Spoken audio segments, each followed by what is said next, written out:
আপনাদের সাথে আমার একটা বুঝ আজকে শেয়ার করতে হবে। এই বুঝ শেয়ার করলে আমরা বুঝতে পারবো যে আমরা আজকের যে মাহফিলে এসেছি এইটা কি আমরা বুঝে খুশি না না বুঝে খুশি। আমরা অধিকাংশই না বুঝে খুশি। খুশি হওয়া লাগবে তাই খুশি, কিন্তু কেন বুঝটা কি এটা আপনাদের কাছে একটু শেয়ার করতে চাই। আমি বহু মাহফিলে এই সিজনে বহু মাহফিলে 4 মাস মাহফিল আপনাদের কাছে জিজ্ঞাসা বরাবর করে যাচ্ছি। 3টা প্রশ্ন আপনাদের কাছেও জিজ্ঞাসা করি। এই 3টা প্রশ্ন আশা করি আপনারা নড়াইলের শিক্ষিত জনপদের মানুষ হিসাবে উত্তর দিতে পারবেন। আপনাদের কাছে জিজ্ঞাসা করি, বলুন তো ভাই, ইউরোপ এবং আমেরিকার যে সকল উন্নত দেশ আছে, যেমন America, UK, France, Italy, Germany, Holland, Spain, যেইগুলো দেশের নাম বললাম, এই সকল দেশ কি আপনারা এর আগে এই সকল দেশের নাম শুনেছেন ভাই? শুনেছেন? যেই সকল দেশের নাম বললাম, এই সকল দেশের যে মুদ্রা, এই সকল দেশের যে টাকা, এই সকল দেশের যে কারেন্সি, এই কারেন্সির মান বাংলাদেশের টাকার থেকে কম না বেশি? একটু জোরে সোরে বলেন। হ্যাঁ, কম না বেশি? যেই সকল দেশের নাম বললাম, এই সকল দেশের প্রযুক্তি, এই সকল দেশের মহাকাশ গবেষণা, এই সকল দেশের নতুন নতুন আবিষ্কার, এইগুলা বাংলাদেশের থেকে পিছায়া না আগায়া? যেই সকল দেশের নাম বললাম, এই সকল দেশের টিকা, ট্রিটমেন্ট, ঔষধ, হাসপাতাল management, ICU department, CCU department, বিভিন্ন মুমূর্ষ রোগীদের জন্য স্বাস্থ্য ব্যবস্থাপনা, পরিষ্কার পরিচ্ছন্নতার জ্ঞান, বিজ্ঞান ও প্রযুক্তি, এইগুলা বাংলাদেশের থেকে পিছায়া না আগায়া? তাহলে আপনারাই স্বীকার করেছেন এই সকল দেশ টাকা পয়সায় আগায়া, বিদ্যা বুদ্ধি প্রযুক্তি জ্ঞানে আগায়া, টিকা ট্রিটমেন্ট ঔষধ হসপিটাল ম্যানেজমেন্টে আগায়া। এবার আপনাদের কাছে জিজ্ঞাসা করতে চাই, যেই সকল দেশ এত কিছুতে আগায়া, বর্তমান করোনাকালীন মহামারীতে এই সকল দেশ আক্রান্ত এবং মৃতের তালিকাতে বাংলাদেশের থেকে পিছায়া না আগায়া? বুঝে না না বুঝে? প্রযুক্তিতে আগায়া, জ্ঞান বিজ্ঞানে আগায়া, টিকাতে আগায়া, ঔষধে আগায়া, মহাকাশে যাওয়াতে আগায়া, অপারেশনে আগায়া, মরাতেও আগায়া। মিলল না তো?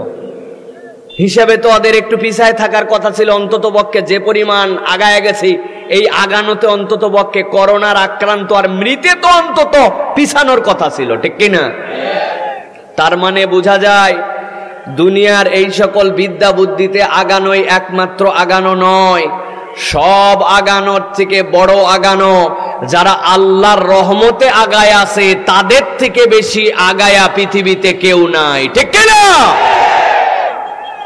অতএব ভালো করে বোঝেন, যারা বাংলাদেশে আমাদেরকে অনেক সময় বুঝ দিচ্ছে যে আমরা হাত ধোয়ায়া, মুখের মধ্যে মাস্ক লাগায়া অগ্রিম সতর্ক হতে পেরেছিলাম বলে আজকে বাংলাদেশকে আমরা করোনা থেকে নিরাপদ রেখেছি, করোনা প্রতিরোধ করে ফেলেছি, করোনার সাথে ফাইট করতেছি। আপনারা ভুলের মধ্যে আছেন। হাত ধুতেই হবে, মাস্ক পরতেই হবে, সামাজিক রীতিনীতি মানতেই হবে। ইসলাম বলেছে লা দরার ওয়ালা দিরার, ইসলাম কাউকে ক্ষতিও করে না, কার থেকে ক্ষতি নেয়ও না। সেই হিসাবে এইগুলা সবই ঠিক আছে, কিন্তু এইগুলা দিয়ে করোনার থেকে আমরা প্রতিরোধও করতে পারবো না, ঠেকায়ও রাখতে পারবো না। আল্লাহ দয়া করছেন বলে এখন পর্যন্ত আমরা নিরাপদে আছি, ঠিক কিনা?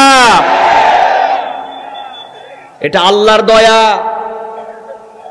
আল্লাহর দয়ার বাহিরে যদি আল্লাহ আমাদেরকে ধরতে চাইতেন, যেই মানুষেরা পরিষ্কার পরিচ্ছন্নতার জ্ঞানই জানে না, বাথরুমে সাবান না থাকলে এখন পর্যন্ত নিজে নিজের শৌচ কাজ করে অনেক মুসলমান আছে, হাতই ধোয় না। আছে না ভাই?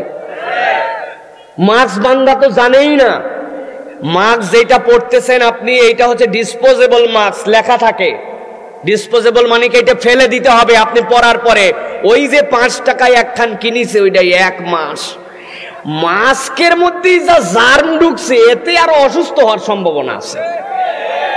উনি জানেই না যে এইটা 24 ঘন্টার মধ্যে এইটা সার্জিক্যাল মাছ, এটা ফেলে দেওয়া লাগবে, না হয় এইটা ধোয়া লাগবে।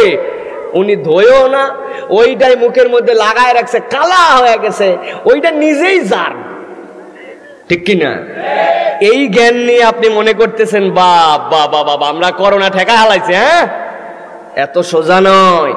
আল্লাহ রাব্বুল আমিন যদি আপনাকে আমাকে দয়া না করতেন, তাহলে আমি তো আমার ভাষায় বলি 2021 সালে বাংলাদেশের নাম পরিবর্তন করে বাংলাদেশের নাম দেওয়া লাগতো গোরস্থান দেশ। কবর দেওয়ার জন্য কাউরে খুঁজে পাওয়া যেত না, বড় বড় পুকুরগুলা সব ভরপুর হয়ে যেত। কবর খুঁড়বে কেডা আর কবর দিবে কেডা এই লোকই তো নাই। গ্রামকে গ্রাম উজাড় হয়ে ওই পুকুরের মধ্যে ফেলেই মানুষে মাটি দেওয়া লাগতো। ইংল্যান্ডে গতকালকে, আমেরিকা, ইংল্যান্ড, স্পেনে 2700 লোক মারা গেছে। আমাদের কাছে ফোন করছে, হুজুর দোয়া করেন। আমার এক রিলেটিভ মারা গেছে ইংল্যান্ডে, ফোন করছে যে আমরা তাকে কবর দিতে চাই। উনারা পুলিশ ডিপার্টমেন্ট থেকে ওনাদেরকে মেসেজ রিপ্লাই করছে, there is no space in graveyard, please wait 3 days, we will call you. আপনারা যে গোরস্থানে দাফন করতে চান, মুসলমানের গোরস্থানে জায়গা নাই, শিডিউল নাই, 3 দিন অপেক্ষা করেন, এরপরে আমরা আপনারে জানাবো। একটু ঠান্ডা মাথায় চিন্তা করেন। ওইগুলা দেশের জনসংখ্যা কম, দেশ আমাদের থেকে বড়, ম্যানেজমেন্ট ভালো, তারপরেও তারা গোরস্থানে জায়গা পাচ্ছে না। আল্লাহ যদি আপনাকে আমাকে দয়া না করতেন, আমি বলি বাংলাদেশিরা আল্লাহর দয়াতে এখন জান্নাতের মধ্যে আছে, ঠিক কিনা? 3 জন একত্রিত যদি হয়, কথা শুনলে ভালো, না শুনলে পুলিশ ধরে নিয়ে যাবে। প্রয়োজনে 2-1টা দেশ আছে পিটাইতে বলছে, প্রয়োজনে গুলি করতে বলছে হাঁটুর নিচে, যে 3 জন তোমরা একত্রিত হইছো কেন? আর আপনারা লাখ মানুষ বসে আছেন। আল্লাহর দয়া যদি কৃতজ্ঞ আমরা এখনো না হই, আল্লাহর গজব চলে আসতে পারে। প্রিয় ভাইয়েরা, এখন আল্লাহর তো আমরা কৃতজ্ঞ হতে চাই, কিন্তু এই কৃতজ্ঞ আমরা কেমনে হব? আমরা তো কৃতজ্ঞ হয়েই আছি, তাই না? সকাল থেকে সন্ধ্যা পর্যন্ত 2 নম্বর ব্যবসা করে, মিথ্যা কথা ছাড়া বিজনেসই চলে না। 2 নম্বর আইটেম ছাড়া ওনার দোকানে 1 নম্বর আইটেমই নাই। সকাল 11টায় দোকানে কাস্টমার আসার পরেও বিক্রির স্বার্থে বলে আপনি আমার বোনের কাস্টমার, আসলে ওই লোক হচ্ছে 11 নম্বর। বিকালবেলা চেনে না জানে না, পাম্পট্টি দিয়ে বলতেছে আপনার মতো পরিচিত মানুষ পেলাম বলে আপনাকে কেনা দামে দিলাম, এই কথা বলে ওর সাথেও 400-500 টাকার মুনাফাখরি করে। রমজান মাস আসার আগেই ছোলা, তেল, পেঁয়াজ পর্যাপ্ত থাকার পরেও সরকারকে বিব্রত করার জন্য, জনগণকে বিব্রত করার জন্য, রোজাদারদেরকে কষ্ট দেওয়ার জন্য এক শ্রেণীর মাফিয়া করে ব্যবসায়ী তারা গুদামজাত করে মানুষকে কষ্ট দেয়। এই রকম লোক এশার নামাজ পড়ে ব্যবসার দোকান টোকান বন্ধ করে যাচ্ছে এলাকা দিয়া। ইমাম সাহেব জিজ্ঞাসা করছে, ব্যবসায়ী ভাই কেমন আছেন? ভালো তো? বলছে আলহামদুলিল্লাহ, আল্লাহ বড়ই ভালো রেখেছে। বলে কি না? ওর আলহামদুলিল্লাহ হইছে? বুঝছেন কথা? ওর আলহামদুলিল্লাহ হইছে। আলহামদুলিল্লাহ কারে বলে বুঝতে হবে। ওই ব্যবসায়ীকে কল্পনার মধ্যে নিতে হবে যে আল্লাহ, বাংলাদেশে এরকম ব্যবসায়ী ছিল, আপনারা চেনেন তাকে, অ্যারোমেটিক কসমেটিক 100% হালাল সাবানের জনক। বাংলাদেশে কয়েকটা মিডিয়ার মালিক, কয়েকটা পত্রিকার মালিক। ঢাকা শহরের সকল জমিকে যদি 10 ভাগ করা হয়, তার 1 ভাগ জমি একক ব্যক্তি মালিক। কোটি কোটি টাকার সম্পদ। করোনায় আক্রান্ত হওয়ার পরে বাংলাদেশে বিমান আসা নিষেধ ছিল, চার্টার্ড বিমানে করে ওই লোককে ট্রিটমেন্ট দেওয়ার জন্য চায়না থেকে নিয়ে আসছিল। ডাক্তার পানি সব ম্যানেজমেন্টের পরেও আল্লাহ তার হায়াত রাখেন নাই, বেঁচে থাকতে পারেন নাই, দুনিয়ার থেকে বিদায় নিয়ে চলে গেছে। আল্লাহ, এত মিলিয়ন কোটি টাকার মালিকরে তুমি ব্যবসায়ী হওয়ার পরে বিদায় করলে, আমার মতো এরকম সুনাপুটিরে তো আউট করে দেওয়া তোমার 1-2 ব্যাপার। তুমি এখন পর্যন্ত আমারে বাঁচায় রাখছো, আমি তোমার কাছে প্রকৃত কৃতজ্ঞ হতে চাই, প্রকৃত আলহামদুলিল্লাহ বলতে চাই। আল্লাহ, আমি আর 2 নম্বর ব্যবসা করব না, আর মিথ্যা কথা বলবো না, আর ওজনে কম দিব না, মানুষকে কষ্ট দেওয়ার জন্য গুদামজাত করে আর মুনাফাখুরি করব না, আমার মিজানের পাল্লা নিক্তির পাল্লায় কম হবে না, আমি মানুষের সাথে ধোঁকা প্রতারণা মানুষকে ঠকবাজি করার নিয়তে আর কোনো ব্যবসা করব না, যা মানুষকে ঠকাইছে এখন পর্যন্ত এইগুলো আমি বান্দার হক আদায় করে দেওয়ার চেষ্টা করব। জীবনে যে কয়দিন বেঁচে থাকি আর তাজিরুল আমিন মা শুহাদাই ওয়াস সিদ্দিকিন, আমি শহীদ সিদ্দিক নবীদের সাথে থাকার মতো ব্যবসা করতে চাই। এখন থেকে একজন প্রকৃত তোমার বান্দা হতে চাই। আল্লাহ শপথ নিলাম তোমার কাছে ব্যাক করলাম, this is the Real meaning of আলহামদুলিল্লাহ। ঠিক কি না? যুবক ভাইয়েরা, তোমাদের আলহামদুলিল্লাহ কি ভাই? যুবকদের থেকে ভালো এই করোনাকালীন সময়ে বাংলাদেশে কেউ নাই। প্রথম খুশি তো অটো পাস, এরপরের খুশি পড়ালেখা কিচ্ছু নাই। 3 নম্বর খুশি বাপের হোটেলে খাই, ইচ্ছা মতো মোবাইলে টাকা উঠায়, মেগাবাইট কিনি, ডানে ঠেলি বামে ঠেলি উপরে ঠেলি নিচে ঠেলি। হুজুর আমাদের থেকে ভালো কেউ নাই, আলহামদুলিল্লাহ, তাই না ভাই? যুবক, তোমার মা বাপ তোমার প্রতি অসন্তুষ্ট, তুমি পিতামাতার কথা ঠিক মতো শোনো না, তুমি কথা বললে মুখ দিয়ে মিথ্যা কথা বলো, বন্ধুদের সাথে গালিগালাজ করে কথা বলো, ইয়াবাখোর গাঁজাখোর কমসে কম বিড়িখোর ছাড়া তোমার কোনো বন্ধুত্ব নাই। এলাকার মহিলারা যায় তাদেরকে তোমরা টিজ করো, অপমান করো। তোমার মুরব্বীরা ভয়ে তোমাকে শাসন করতে পারে না, কারণ মুরব্বীকে পর্যন্ত তুমি অপমান করে দিতে পারো। তোমার পাঞ্জাবি, তোমার পায়জামা, তোমার জামার শার্ট, তোমার প্যান্টের কাট, তোমার শার্ট, তোমার হেয়ার স্টাইল, এইগুলা দেখলে একটাতেও মুসলমান বলে তোমার পরিচয় হয় না। মসজিদে আজান হয়, তোমার মসজিদের সাথে কোনো সম্পর্ক নাই। নামাজ রোজা আল্লাহ রসুল ইসলাম এর সাথে তোমার ন্যূনতম কোনো পরিবেশ নাই। তোমার ঠাট বাট চলাফেরা দেখলে মনে হয় কি বোধহয় সে হয়ে গেছে এইরকম আচরণকারী একজন, তারপরে আবার বলে আলহামদুলিল্লাহ ভালো আছে। আপনার আলহামদুলিল্লাহ প্রিয় যুবক ভাই হয় নাই। আপনার আলহামদুলিল্লাহ কি? আপনার আলহামদুলিল্লাহ বুঝে নেন। আপনার আলহামদুলিল্লাহ আল্লাহর কাছে যদি ব্যাক করতে চান, বলতে হবে ইউরোপ আমেরিকার দেশগুলো এত আগানোর পরেও অনেক যুবক আজকে দুনিয়ার থেকে হারায় গেছে আমাদের মতো এরকম ইয়াং বয়সে। আল্লাহ সেখানে আমার মতো এরকম সুনা পুটিরে তুমি বাঁচায় রাখছো। রব্বুল আমিন কিসের ফুটানি আর কিসের কি? আমি শপথ নিতে চাই, তোমার কাছে প্রকৃত আলহামদুলিল্লাহ বলতে চাই। আমি আজকের থেকে শপথ নিলাম, আমার জবান থাকবে মিথ্যা থাকবে না, জবান থাকবে গালি থাকবে না। পিতামাতা আমার থেকে শিক্ষিত হোক অশিক্ষিত হোক, আমি কখনো বাপ মায়ের উপরে ঝাড়ি দিয়ে অন্যায্যভাবে তাদের সাথে কোনো কথাবার্তা বলবো না, তাদের সাথে বেয়াদবি করব না, মুরব্বীদের সাথে খারাপ আচরণ করব না। মসজিদে আজান হবে, আমাকে মসজিদ ছাড়া অন্য কোথাও পাওয়া যাবে না। এখন থেকে টাকলুর নিচে আর কাপড় পরবো না, চুলের কাট পোশাক এইটা দেখলে একজন আদর্শ মুসলিম যুবক মনে হবে। এইরকম মন মেন্টালিটি নিয়ে চলবো। মোবাইল থাকবে, কোনো গুনার জিনিস থাকবে না, কোনো হারাম জিনিস থাকবে না, আমার চোখ দিয়ে হারাম দেখবো না। এলাকার মেয়েদেরকে নিরাপত্তা দাতা হব, বরং তাদেরকে টিস্কারি হব না। গাঁজা করিয়া বা খরচ দূরের কথা, কোনো বিড়ি করের সাথে আমার বন্ধুত্ব থাকবে না। আল্লাহ রসুল ইসলাম যেখানে, আমার সম্পর্ক এখন থেকে সেখানে হবে। এইটাই হচ্ছে একজন যুবকের জন্য এই করোনাকালীন সময়ে প্রকৃত আলহামদুলিল্লাহ। ঠিক না? কিসের আলহামদুলিল্লাহ বলতেছেন? আমি তো বলে থাকি অনেক জায়গায়, আপনাদের এই নড়াইলের এই যে আপনাদের যেই জায়গায় মাহফিল হচ্ছে এর আশপাশে যে বাজার আছে, বাজারে যায় খবর নেবেন, শ্রী শ্রী রাধা গোবিন্দ, উনাকে জিজ্ঞাসা করবেন দাদা কেমন আছেন। মুসলমানের সাথে থাকতে থাকতে ওই রাধা গোবিন্দ বলে আলহামদুলিল্লাহ। আছে না ভাই? শ্রী শ্রী হরপদ ঠাকুর, এই দাদা তুই কি কালেমা শরীফ জানিস নাকি? বলে ছোটবেলায় মুখস্থ করছি, লা ইলাহা ইল্লাল্লাহু মুহাম্মাদুর রাসূলুল্লাহ। রাধা গোবিন্দর হায়ের উচ্চারণ শুনলে মনে হয় ছোটবেলা বোধহয় নুরানি মাদ্রাসায় পড়ছে।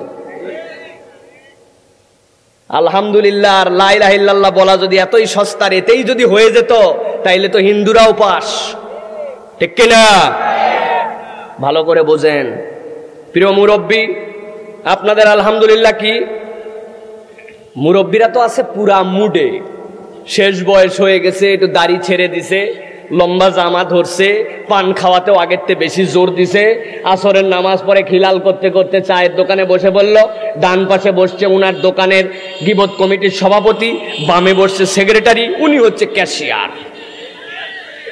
এরপরে চা একটা নিল, নেওয়ার পরে সামনে টিভি চলে, আর উনি তখন অমুক হুজুরের কি হলো, তুমুক লিডারের কি হলো, লিডারের বউয়ের কি হলো, তার বাপের কি হলো, অমুক বিদেশে থাকে তার বউ বাচ্চার কি হলো, গিবত গিল্লা মিথ্যা কথা পরনিন্দা পরচর্চা এইগুলা সব করে। উনার প্রতি বউ অসন্তুষ্ট, উনার প্রতি এলাকার মানুষজন অসন্তুষ্ট, উনার সাথে কোনো কোরআন সুন্নাহর সম্পর্ক নাই। ছোটবেলায় 3 খান সূরা মুখস্থ করছে, এরপরের থেকে আজ পর্যন্ত 4th সূরার খবর নাই, সানার অর্থ বলতে পারে না, সুবহানা রাব্বিয়াল আলা মানে কি জানে না, দুআই কুনুত আজ পর্যন্ত মুখস্থ করে নাই, কোরআন সুন্নাহর সাথে সম্পর্ক নাই, এখনো সুদ ঘুষ এইগুলার সাথে এখন পর্যন্ত জড়িত হয়ে আছে, ছেলে মেয়ের অধিকার ঠিকমতো আদায় করে নাই, মসজিদে বাচ্চা কাচ্চারা নামাজে আসা তো দূরের কথা, মুরব্বীদের আচরণের কারণে আরো মসজিদ থেকে দূরে চলে যায়, এলাকার ক্লিক বাস, এলাকার মধ্যে একটা ঝামেলা ঝঞ্ঝটওয়ালা মানুষ, এই হিসাবেই তার পরিচয়। বুকা একা সাইজ ধরে ঘোরাফেরা করতেছে আর বলতেছে কেমন আছো, আলহামদুলিল্লাহ। হয় নাই। এই জন্যই বলছি বুঝে না, না বুঝে মুরব্বীদের আলহামদুলিল্লাহ বুঝে নেন। আল্লাহ WHO আমাদেরকে জানাইছিল 60 বছরের উপরে যাদের বয়স তারা সবচেয়ে ডেঞ্জার জোনের মধ্যে আছে। আল্লাহ কবেই তো 50 পার করছি, 60 তো আরো আগে পার। তুমি ধরলে আমার মতো এরকম মানুষের আটকানোর কোনো ক্ষমতা ছিল না, তুমি আমারে এখন পর্যন্ত হেফাজত করছো। আল্লাহ আমি তোমার একজন কৃতজ্ঞ বান্দা হতে চাই, বুঝে সুঝে তোমার কাছে ফেরত আসতে চাই। আল্লাহ আমি আর এই মুখ দিয়ে মিথ্যা কথা বলবো না, আর কারো গিবত করব না, গিবতওয়ালার সাথে আমার কোনো দোস্তালি থাকবে না। এতদিন কোরআন শিখতে পারি নাই, আল্লাহ আমি এখন থেকে কোরআন শেখার জন্য চেষ্টা করব। রব্বুল আলামিন নামাজের দোয়া তাসবিহগুলো মুখস্থ করার চেষ্টা করব, এলাকার যুবকরা যেন নামাজি হয় সেই প্রচেষ্টা থাকবে, সুদের সাথে আমার কোনো সম্পর্ক থাকবে না, এইগুলো শেষ করে দিব। আল্লাহ আমার পরিবারের মানুষের কাছে আমি অন্ততপক্ষে একজন ভালো মানুষ হওয়ার চেষ্টা করব। ইসলাম কোরআন যেখানে তাদের সাথে আমার সম্পর্ক থাকবে, এলাকার বাচ্চারা কেমনে নামাজি হয়, এলাকার সমাজ উন্নয়ন কেমন করে হয়, সমাজের অপকর্ম কেমন করে দূর হয়, এইগুলোর জন্য আমি সার্বিক বাকি জীবনটুকুকে উৎসর্গ করে দিয়ে একজন তোমার প্রকৃত গোলাম হয়ে দুনিয়ার থেকে বিদায় নিতে চাই। এইটাই হচ্ছে প্রকৃত একজন মুরব্বীর জন্য করোনাকালীন সময়ে আলহামদুলিল্লাহ। মা বোনেরাও নিশ্চয় আলোচনা শুনতেছেন, আমার শুনতেছে না? আলোচনার বিষয় দিছেন মহিলা, সামনে দিছেন পুরুষ। এই ইনাদের কাছে নারীর পর্দা ওয়াজ করে কি লাভ? পর্দা ওয়াজ করা লাগবে তো মহিলাদের কাছে, ঠিক কিনা? আপনাদের কাছে দিছে আমার মহিলা সাবজেক্ট হলো, মহিলারা পিছনে আছে, আপনাদেরও আছে, আপনাদের শান্টিং দেওয়া হবে, টেনশন করেন না। প্রিয় ভাইয়েরা, প্রিয় মা বোনেরা, আপনিও আল্লাহর কাছে কৃতজ্ঞ হন। আপনি শুধু ঘোরাফেরা করেন আর আলহামদুলিল্লাহ আলহামদুলিল্লাহ বলেন, হয় নাই। প্রিয় মা বোনেরা, আপনাদের জন্য কিছু কথাবার্তা বলবো ইনশাআল্লাহ। এই জন্য প্রিয় ভাইয়েরা, আপনাদের কাছে প্রথমেই জিজ্ঞাসা করছি যে আমরা বুঝে আলহামদুলিল্লাহ বলছি নাকি না বুঝে? আসেন আমরা বুঝে সুঝে আল্লাহর কাছে কৃতজ্ঞ হই, ঠিক কিনা ভাই? আমি যেই কথাগুলি বললাম, আমি অনেক জায়গায় বলি, আর যদি কোনো কথা নাও বলি, আজকের আলোচনা যদি এখানে শেষও করে দেই, একটু কল্পনা করলে দেখবেন আমাদের আলহামদুলিল্লাহ আল্লাহর কাছে পৌঁছাচ্ছে না, ঠিক কিনা? আমি তো উদাহরণ দেই, যে কোনো একটা যুবক আমার কাছে আসো, এই যে মোবাইল আমার 300-350 টাকার উপরে মোবাইলে ব্যালেন্স আছে, দামি একটা কোম্পানির সিম আছে, মোবাইলে প্রায় 98% চার্জ আছে, নেটওয়ার্কও ভালো আছে, তুমি সাহস থাকলে আমার এই মোবাইল দিয়ে তোমার আব্বার কাছে কল করো, আসো। কেউ করবে না, আসবে না আমার কাছে। কেন আসবে না? বলবে হুজুর আপনার মোবাইলে সবই আছে বুঝলাম, কিন্তু মোবাইলে যে আরো 2খান জিনিস আছে, পাসওয়ার্ড দেওয়া আছে, ফিঙ্গারপ্রিন্ট দিয়ে রাখছেন, প্যাটার্ন দিয়ে রাখছেন, লক করে রাখছেন, আমি কলটা করবো কেমনে, ঠিক কিনা? প্রিয় ভাইয়েরা, এই কথা এই জন্য বললাম, আলহামদুলিল্লাহ মুখ দিয়ে বলছি, বলতে আপত্তি নাই, মুখটাও ভালো, আলহামদুলিল্লাহর উচ্চারণও সহি, বলার উদ্দেশ্যও ভালো, কিন্তু আল্লাহর কাছে এই আলহামদুলিল্লাহর পাসওয়ার্ড বুঝে না উপস্থাপিত হওয়ার কারণে আলহামদুলিল্লাহ আল্লাহর কাছে পৌঁছাচ্ছে না, আমাদের জীবনের কোনো পরিবর্তন হচ্ছে না, ঠিক কিনা? তাহলে আমরা একটু কি চিন্তা ভাবনা করে যার জীবনে যা ল্যাক আছে, যার জীবনে যা কমতি আছে, এইটাকে ঠিক করে আমরা কি আল্লাহর কাছে প্রকৃত শুকরগুজার বান্দা হওয়ার শপথ নিতে পারি? পারি ইনশাআল্লাহ। আল্লাহ আমাদেরকে কবুল করুক, বলেন আল্লাহুম্মা আমিন। প্রিয় ভাইয়েরা, আজকে আমাদের কাছে আলোচ্য যে বিষয় দেয়া হয়েছে সেটি হচ্ছে নারীর পর্দা। ইসলামী শরীয়তে অত্যন্ত দামি একটা বিষয় নারীর পর্দা, কিন্তু নারীদের জন্য আলাদা করে এই ওয়াজ করা ভালো। পুরুষদের কাছেও এই ওয়াজ করলেও নারীদের কাছে পৌঁছাবে, এবং নারীর পর্দার ক্ষেত্রে পুরুষের দায়িত্ব কি এই বিষয়ে আমরা কিছু কথাবার্তা, সাথে সাথে ইনশাআল্লাহ আমরা কিছু সামাজিক এটিকেট, সামাজিক আচার আচরণ নিয়েও আজকে আমরা কথা বলবো প্রিয় ভাইয়েরা, যে আমাদের সমাজে এই পর্দার এফেক্টটা আমাদের সমাজে কেন পড়ছে না, অথবা এই পর্দা করার ক্ষেত্রে আল্লাহ রাব্বুল আমিন আমাদেরকে কি গুরুত্ব দিয়েছেন, কি দায়িত্ব দিয়েছেন, এই ক্ষেত্রে পুরুষের ভূমিকা কি হবে, নারীরা পর্দা করার ক্ষেত্রে আমাদের সমাজে কি ধরনের পর্দা করছে, এইটাকে পর্দা হিসাবে গ্রহণ করা যায় কিনা, এই সকল বিষয় নিয়ে সামগ্রিক আমরা কিছু কথাবার্তা বলার চেষ্টা করব। আল্লাহ রাব্বুল আমিন যেন আমাদেরকে তৌফিক দান করেন, বলেন আল্লাহুম্মা আমিন। প্রিয় ভাইয়েরা, পবিত্র কুরআনুল কারীমের সূরা নূরের দুটা আয়াতে কারিমা আপনাদের কাছে তেলাওয়াত করেছি। সূরা নূরের 30 নম্বর আয়াত আর 31 নম্বর আয়াতের কিয়দাংশ আপনাদের কাছে তেলাওয়াত করেছি। এই আয়াতে কারিমার আলোকে আমরা বুঝতে পারি আল্লাহ রাব্বুল আলামিন তাবৎ পৃথিবীর মানুষের জন্য, যারা বিশেষ করে ঈমান আনবে, ঈমানদারদের জন্য যে সকল ফরজিয়াত দায়িত্ব দিয়েছেন, এই ফরজগুলোর মধ্যে আল্লাহ রাব্বুল আলামিন যে ফরজটিকে মেয়েদের জন্য অত্যন্ত দামি এবং গুরুত্বপূর্ণ করেছেন, সেটি হচ্ছে মেয়েদেরকে তাদের নির্ধারিত ড্রেস কোড, ড্রেস ম্যানার, এইটা মেনে আল্লাহ রাব্বুল আলামিন চলার নির্দেশ দিয়েছেন। যারা ড্রেস কোড, ড্রেস ম্যানার এইটা মানবে না, তারা প্রকাশ্যভাবে শরীয়তে আল্লাহ রাব্বুল আলামিনের নির্দেশনার খেলাফ করে একটা কবিরা গুনার মধ্যে অনবরত লিপ্ত থাকবে। পৃথিবীতে গুনার ধরন দুই ধরন, একটা গুনাহ হচ্ছে কন্টিনিউ প্রসেসে আমাদের জীবনে হতেই থাকে, আরেকটা গুনার ধরন হচ্ছে যখন করা হয় করা পর্যন্ত, এরপরে নাই নাই। যেরকম আপনার কাছে কেউ একজন এসে একটা কথা বলল, আপনি সেই কথাটার এগেনস্টে আপনি একটা মিথ্যা কথা বললেন। এখন আপনাদের কাছে আমি জিজ্ঞাসা করতে চাই, মিথ্যা কথা বলা ছোট গুনাহ না বড় গুনাহ? সবাই শুনতে পাচ্ছেন কথা? সবাই শুনতে পাইলে সবার মুখ দিয়ে উত্তর দিতে হবে। মিথ্যা কথা বলা ছোট গুনাহ না বড় গুনাহ? বড় গুনাহ। এখন আপনি মিথ্যা একটা কথা বললেন, কথা বলা শেষ, মিথ্যা বলার গুনাহটা আপনার অ্যাকাউন্টের মধ্যে লেখা হয়ে গেছে। আবার যদি নেক্সটে একটা মিথ্যা কথা বলেন, তখন আপনার আবার একটা গুনাহ লেখা হবে। এর মধ্যে এই গুনাহটা লেখার পরে গুনাহ স্থগিত, আপনার লেখা শেষ। কিন্তু এমন কতকগুলা গুনাহ আপনার আমার জীবনে আছে, এমন কতকগুলা অপরাধ আপনার আমার জীবনে আছে, যেই গুনাহগুলি আপনার আমার আমলনামায় কন্টিনিউ, যতক্ষণ না ওখান থেকে সরে আসতেছে, কন্টিনিউ গুনাহ গুনাহ গুনাহ গুনাহ গুনাহ গুনাহ গুনাহ গুনাহ গুনাহ লেখাই চলতেছে। এরকম একটা গুনাহ কোন সাবালিকা নারী, যা ইসলাম মানে, আল্লাহকে স্বীকার করে, এরকম মানুষ যদি আল্লাহর দেওয়া ড্রেস কোড ম্যানার এইটাকে না মেনে বেপরদা হয়ে ঘোরে, তাহলে যতক্ষণ সে ঘোরে ততক্ষণ তার আমল নামার মধ্যে কন্টিনিউ কাবায়ের লিখতেই থাকে, গুনাহ কন্টিনিউ হতে থাকে। নাউজুবিল্লাহ। দলিল কি? গুনাহ কন্টিনিউ হতে থাকে, তার দলিল কি? একটা উদাহরণ দেই, তাহলে আপনাদের কাছে পরিষ্কার হয়ে যাবে।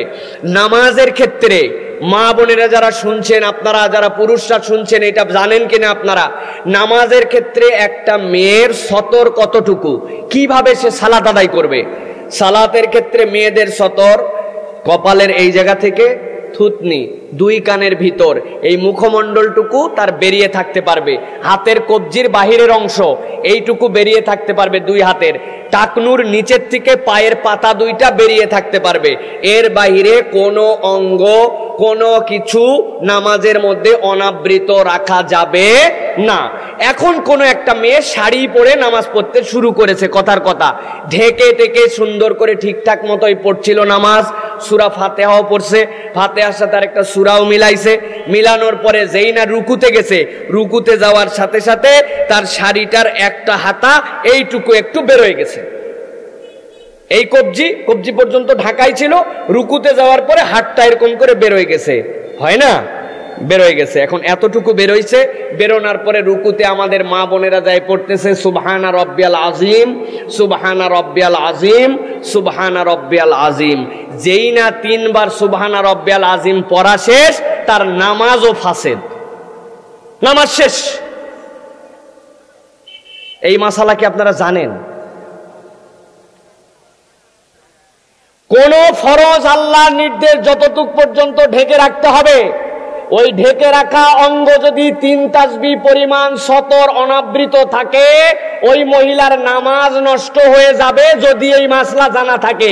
যদি মাসলা জানা না থাকে ভুল হিসাবে আল্লাহ ক্ষমা করে দিতে পারে, কিন্তু জানা থাকলে সতর এই পর্যন্ত ছিল, এইটুকু ফাঁকা হয়েছে, আপনি রুকুতে গেছেন, এই পর্যন্ত মুখ ঢাকা ছিল, টান পড়ছে পিছনের দিকে, টান পরে কপালের এইটুকু বের হয়ে গেছে চুলের এই পর্যন্ত, সুবহানা রাব্বিয়াল আলা, সুবহানা রাব্বিয়াল আলা, সুবহানা রাব্বিয়াল আলা, 3 তাসবিহ শেষ, সতর তার খোলা ছিল, তার নামাজও শেষ। জানি না আমরা, আমাদের মায়েরা এরকম করে অনবরত নামাজ পড়েই যাচ্ছে, দুনিয়ার থেকে শেষ করে ফেললো নামাজ পড়ে, অথচ এই পর্যন্ত যে ঢাকা লাগবে অনেকে জানেই না। তাহলে 3 তাসবিহ পরিমাণ এইটুক খোলা থাকলে আল্লাহর হুকুম যতটুকু, 3 বার মাত্র সুবহানা রাব্বিয়াল আলা, সুবহানা রাব্বিয়াল আযীম বললে আপনার নামাজের মতো ইবাদত নষ্ট হয়ে যায়। তাহলে যেই আল্লাহ আপনাকে যেই ম্যানারে, যেই সিস্টেমে, যেই পোশাকে, যেভাবে পর্দা করতে বলছেন, এর বাহিরে যদি আপনার অঙ্গ খোলা থাকে, অন্য কেউ দেখে, তাহলে আল্লাহর দেওয়া বিধান লঙ্ঘনের কারণে তার আমলনামায় অনবরত ওই গুনাহ হতে থাকে, ঠিক কি না? আমার আল্লাহ রাব্বুল আলামিন কুরআনুল কারীমের মধ্যে বলছেন, মজার, আল্লাহ রাব্বুল আলামিন আয়াতে কারিমাটা শুরু করেছেন, আল্লাহ নারীদের জন্য পর্দার বিধান অবতীর্ণ করলেন। মদিনায় আল্লাহর নবী সাল্লাল্লাহু আলাইহি ওয়াসাল্লামের সামনে সাহাবায়ে কেরাম বসে থাকতেন। সাহাবায়ে কেরাম আল্লাহর নবীর সামনে আছেন, আল্লাহর নবীর স্ত্রীরা গভীর মনোযোগে বুঝেন। আল্লাহর নবীর কন্যা যারা ছিলেন তারা আল্লাহর নবীর হেরেমের মধ্যেই থাকতেন, কিন্তু হেরেমের সামনে তাদের পর্দাগুলা খোলা থাকতো, ঘরের সামনে পর্দা খোলা। আল্লাহর নবী নসিহত করেন, আল্লাহর নবীর পুরুষ সাহাবীরা সামনে শোনেন, মহিলারাও শোনে। আল্লাহর নবীর স্ত্রীদের মুখ দেখা যায়, আল্লাহর নবীর স্ত্রী, আল্লাহর নবীর কন্যা যারা ছিলেন তাদেরকে তারা দেখতে পান। আপনাদের কাছে প্রথমেই জিজ্ঞাসা করে নেই, আয়াতে কারিমার মধ্যে ঢোকার আগে বলেন তো, আপনার আমার স্ত্রী, আপনার আমার বোন, আপনার আমার মেয়েরা এখনকার সময়ে যেই পোশাক বাড়িতে পরে, যেই ধরনের পোশাক পরিধান করে, আল্লাহর নবী, আল্লাহর কন্যা, আল্লাহর নবীর স্ত্রীদের পোশাক পর্দা অবতীর্ণ হওয়ার আগে এর থেকে অনুন্নত নাকি উন্নত ছিল?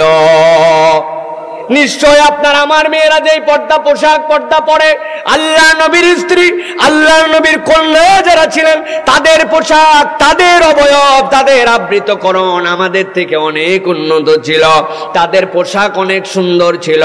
আল্লাহ রাব্বুল আলামিন আয়াতে কারিমা নাজিল করলেন, আল্লাহ বললেন, কুল্লিল মুমিনিনা ইয়াগুদ্দু মিন আবসারিহিম ওয়া ইয়াহফাযু ফুরুজাহুম। আল্লাহ রাব্বুল আলামিন বললেন, হে রাসূল, নারীদেরকে আগে নয়, আগে পুরুষদের ক্ষেত্রে আমি আল্লাহ আয়াতে কারিমা নাজিল করলাম। আগে আপনি পুরুষদেরকে বলেন, ওই পুরুষ যারা আপনার সামনে আছে, আপনার সাহাবীরা আছে, ইয়াগুদ্দু মিন আবসারিহিম, মেয়ে একটা দেখতে পাইছে, দেখার সাথে সাথে মেয়েদের পর্দা করা ফরজ, এই কথা বলে উনার চোখের কোনো পর্দা নাই, উনি একদম হাবা হাবা করে তার দিকে তাকায় থাকবে, কন্টিনিউ তারে দেখবে, কোন ইমানদারের চরিত্র এটা হতে পারে না। আল্লাহ বলছেন, আগে আপনি মুমিন পুরুষদেরকে বলে দেন তাদের চোখ যেন তারা অবনমিত করে রাস্তাঘাটে চলে। তাহলে পর্দা কেবল নারীর জন্যই নাকি পুরুষের চোখের জন্য পর্দা আছে? পর্দা আছে। ওই মহিলা বেহায়া হয়ে বেরোইছে, আপনি খুব সুন্দর করে তাকায় আছেন, আর পর্দা করার কথা, কত বড় খারাপ পর্দা করে নেই, বেহায়ার মতো ঘুরতেছে, তাকায় আছে আর ওয়াজ করতেছে। আল্লাহ রাব্বুল আমিন বলছেন, আগে নিজে হায়া আনো, আগে নিজে শরম আনো। আল্লাহ বলছেন, আপনি বলে দেন, কুল্লিল মুমিনিনা ইয়াগুদ্দু মিন আবসারিহিম ওয়া ইয়াহফাযু ফুরুজাহুম যালিকা আযকা লাহুম ইন্নাল্লাহা খাবীরুম বিমা ইয়াসনাউন।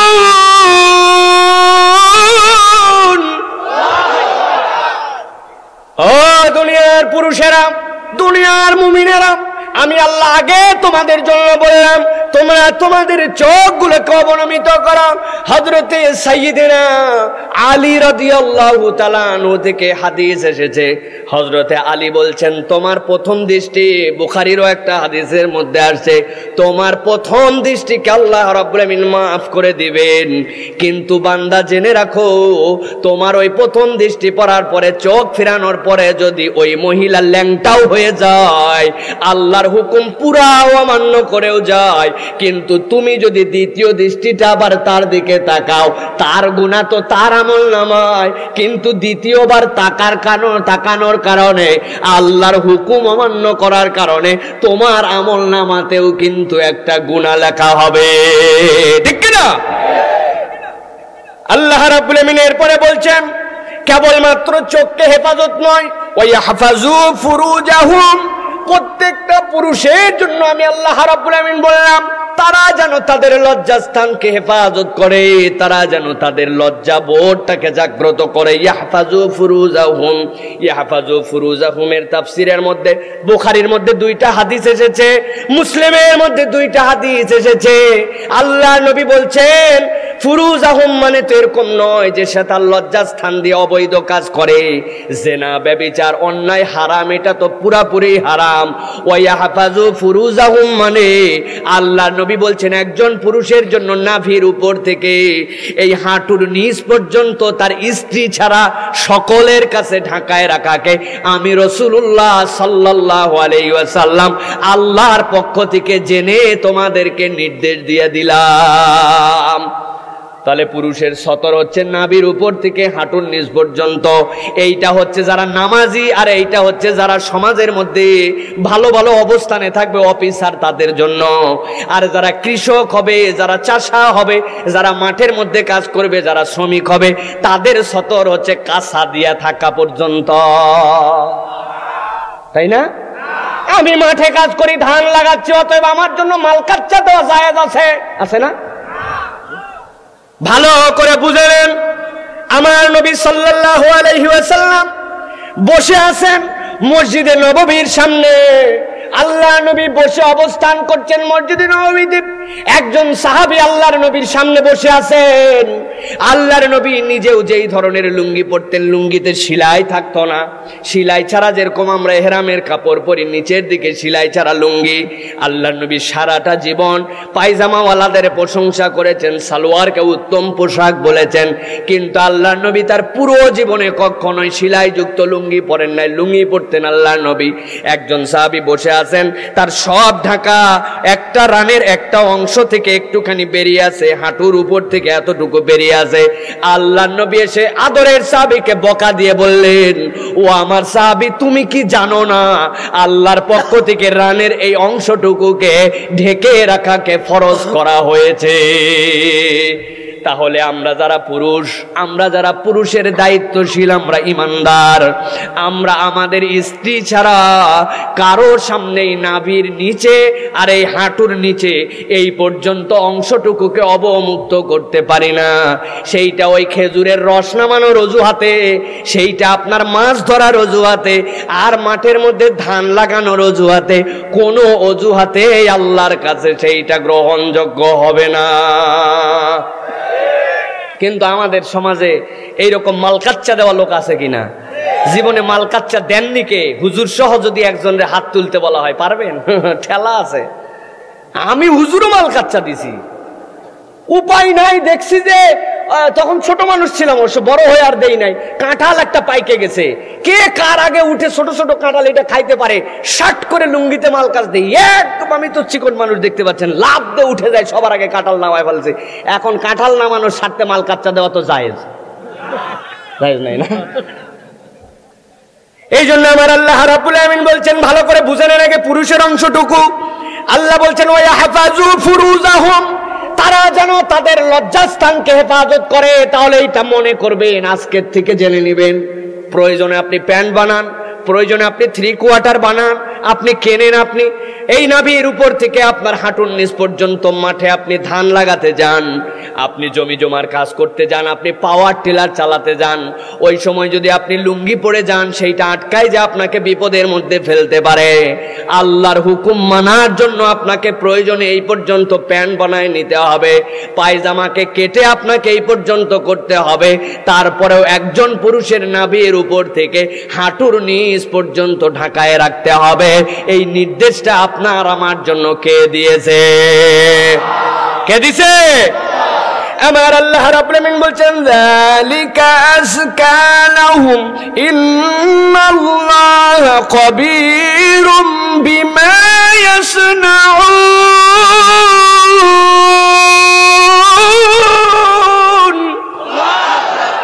দুনিয়ার মানুষ জেনে রাখো যালিকা আযকা লাকুম, এইটার মধ্যেই তোমাদের জন্য আল্লাহর পক্ষ থেকে উত্তম নির্দেশনা রয়েছে, এইটার মধ্যে পবিত্রতা রয়েছে।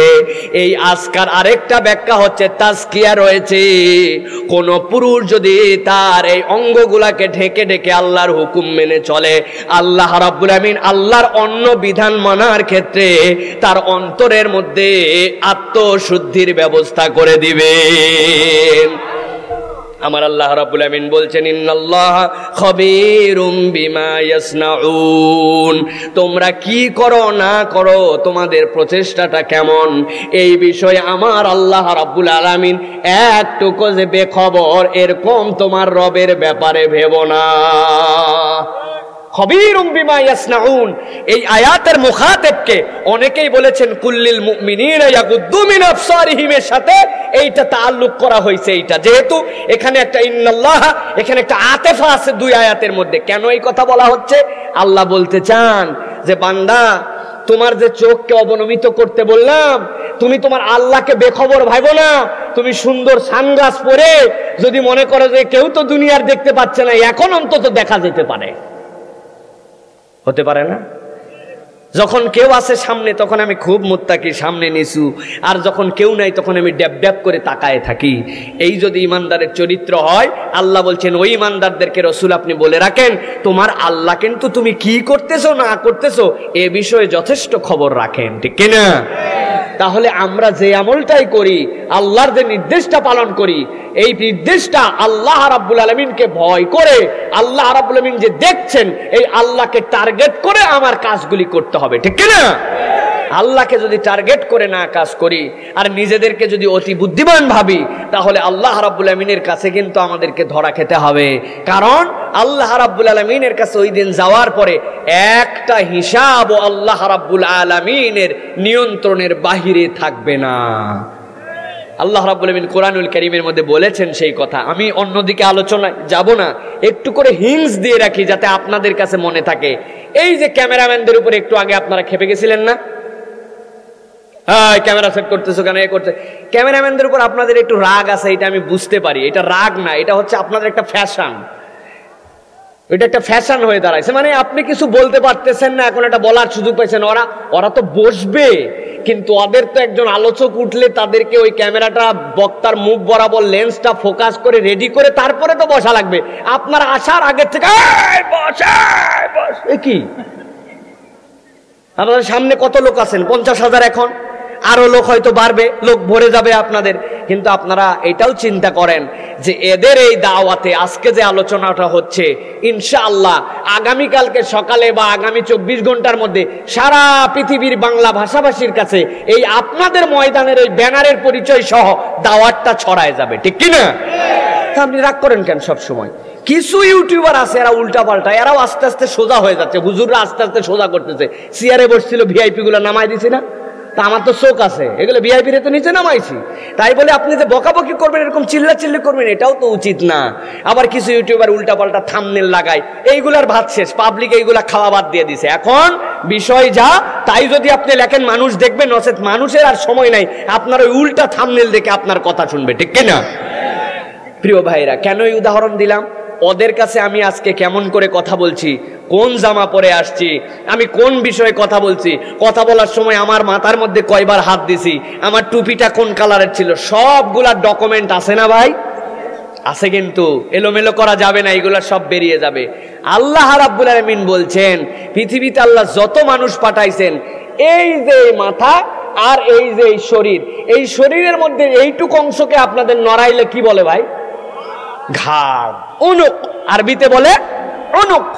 আল্লাহ রাব্বুল আমিন বলছেন দুনিয়াতে একটা মানুষের হাত নাই, একটা মানুষের পা নাই, একটা মানুষের চোখ নাই, একটা মানুষের হয়তোবা দেখা যাচ্ছে যে একটা কিডনি নাই, একটা মানুষের হয়তোবা একটা কান নাই, একটা হয়তোবা দেখা যাচ্ছে যে তার ঠোঁট নাই, কিন্তু দুনিয়াতে মানুষ নামে এইরকম কোন ব্যক্তি আছে নাকি যেই মানুষের শরীর আছে কিন্তু তার ঘাড় নাই?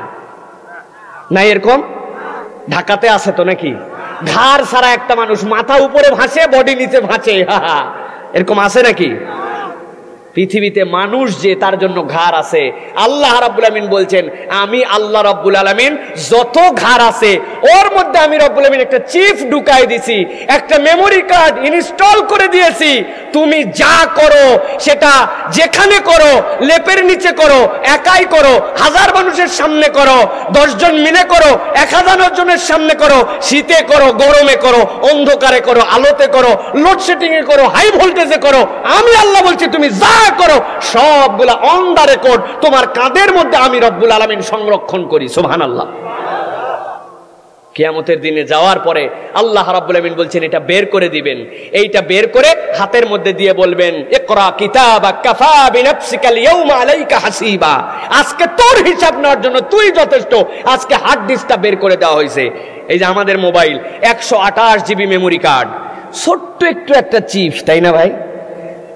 আগে যদি মানুষকে বলা হতো যে এই মোবাইল দিয়ে 10 ঘন্টা ভিডিও করা যাবে, পাবলিক জীবনেও বিশ্বাস করতো না, ঠিক কি না? এত বড় ক্যামেরা দিয়ে, এত বড় বড় ক্যাসেট ভিসিআর প্লেয়ারের মধ্যে দিয়ে এইটাতে 60 মিনিট পরে ক্যাসেট চেঞ্জ করা লাগে, আর বলে কি রে এর মধ্যে বলে 128 জিবি আছে। কিন্তু এখন আপনাদের কাছে যদি বলা হয় এইটা কি বিশ্বাসযোগ্য না অবিশ্বাস্য? এত ছোট চিপ, এখন একটা চিপ বের করে আপনারা বলছে এই মেমোরি কার্ড ধরেন, এর মধ্যে হুজুরের ওয়াজ আছে, আপনি দেখেন। আপনি মেমোরি কার্ড দেখতেছেন আর হুজুরের ওয়াজ দেখতে পাচ্ছেন, তাই কি লাগবে? ওর জন্য একটা মেশিন লাগবে, ওর জন্য একটা ডিভাইস লাগবে, ওর জন্য একটা কোথাও সেট করতে হবে, করার পরে আপনি সেখান থেকে আলোচনা দেখতে পাবেন। আল্লাহ বলছেন আমি বান্দা তোর মাথায় হয়তো কুলাবে না, কিন্তু তোর শরীরের মধ্যে তোর বয়স 100 হোক 50 হোক 1000 বছর, নূহ আলাইহিস সালামের জগতে মানুষ ছিল, প্রত্যেকের কাঁধের মধ্যে একটা চিপ দিয়ে রাখছি। ওই চিপটা আমি রব্বুল আমিন সংরক্ষণ করি। কিয়ামতের দিনে তুই মনে করিস না তুই এক মুহূর্ত সিসি ক্যামেরার নিয়ন্ত্রণের বাইরে ছিলি, তোর আমলনামা পুরোটা আল্লাহর সামনে প্রকাশ করে দেওয়া হবে। আল্লাহ বলছেন ইন্নাল্লাহা খাবীরুম বিমা ইয়াসনাউন, ওই আল্লাহকে ভয় করে ওই আল্লাহ সব রেকর্ড করছেন, এই বিশ্বাস করে তোর জীবনের প্রত্যেকটা পদক্ষেপ তুই সামনে নে, ঠিক কি না? প্রিয় ভাইরা বসেন, ওখানে বসেন। মহিলাদের প্যান্ডেলে লোক ধরতেছে না, একটু বসতে বলুন। আমাদের মা বোনেরা অনেক অ্যাক্টিভ, অনেক কথা শুনতে চান তারা। মা বোনেরা আপনাদের কাছে অনুরোধ, আপনাদের বসার জায়গা হচ্ছে না, অপর বোনকে আপনারা একটু জায়গা করে দেওয়ার স্বার্থে সবাই একটু উঠে দাঁড়ান, উঠে দাঁড়ায় সামনের দিকে একটু আগায় আসেন। মায়েরা সবাই আপনারা একটু উঠে দাঁড়ান, প্যান্ডেলের ভিতরে দাঁড়িয়ে আপনারা 2-1 জন দায়িত্ব নিয়ে সবাই একটু চেপে চেপে আপনারা আগায় আগায় বসেন। আল্লাহ রাব্বুল আমিন সকলের আশা বসাকে কবুল করেন, আল্লাহুম্মা আমিন। প্রিয় ভাইয়েরা, তাহলে প্রথম আয়াত আমরা যেটা বুঝলাম, ওই আয়াতের মধ্যে পুরুষদের জন্য নির্দেশনা। এবার আমরা আমাদের মূল আলোচনার মধ্যে প্রবেশ করব। আল্লাহ রাব্বুল আলামিন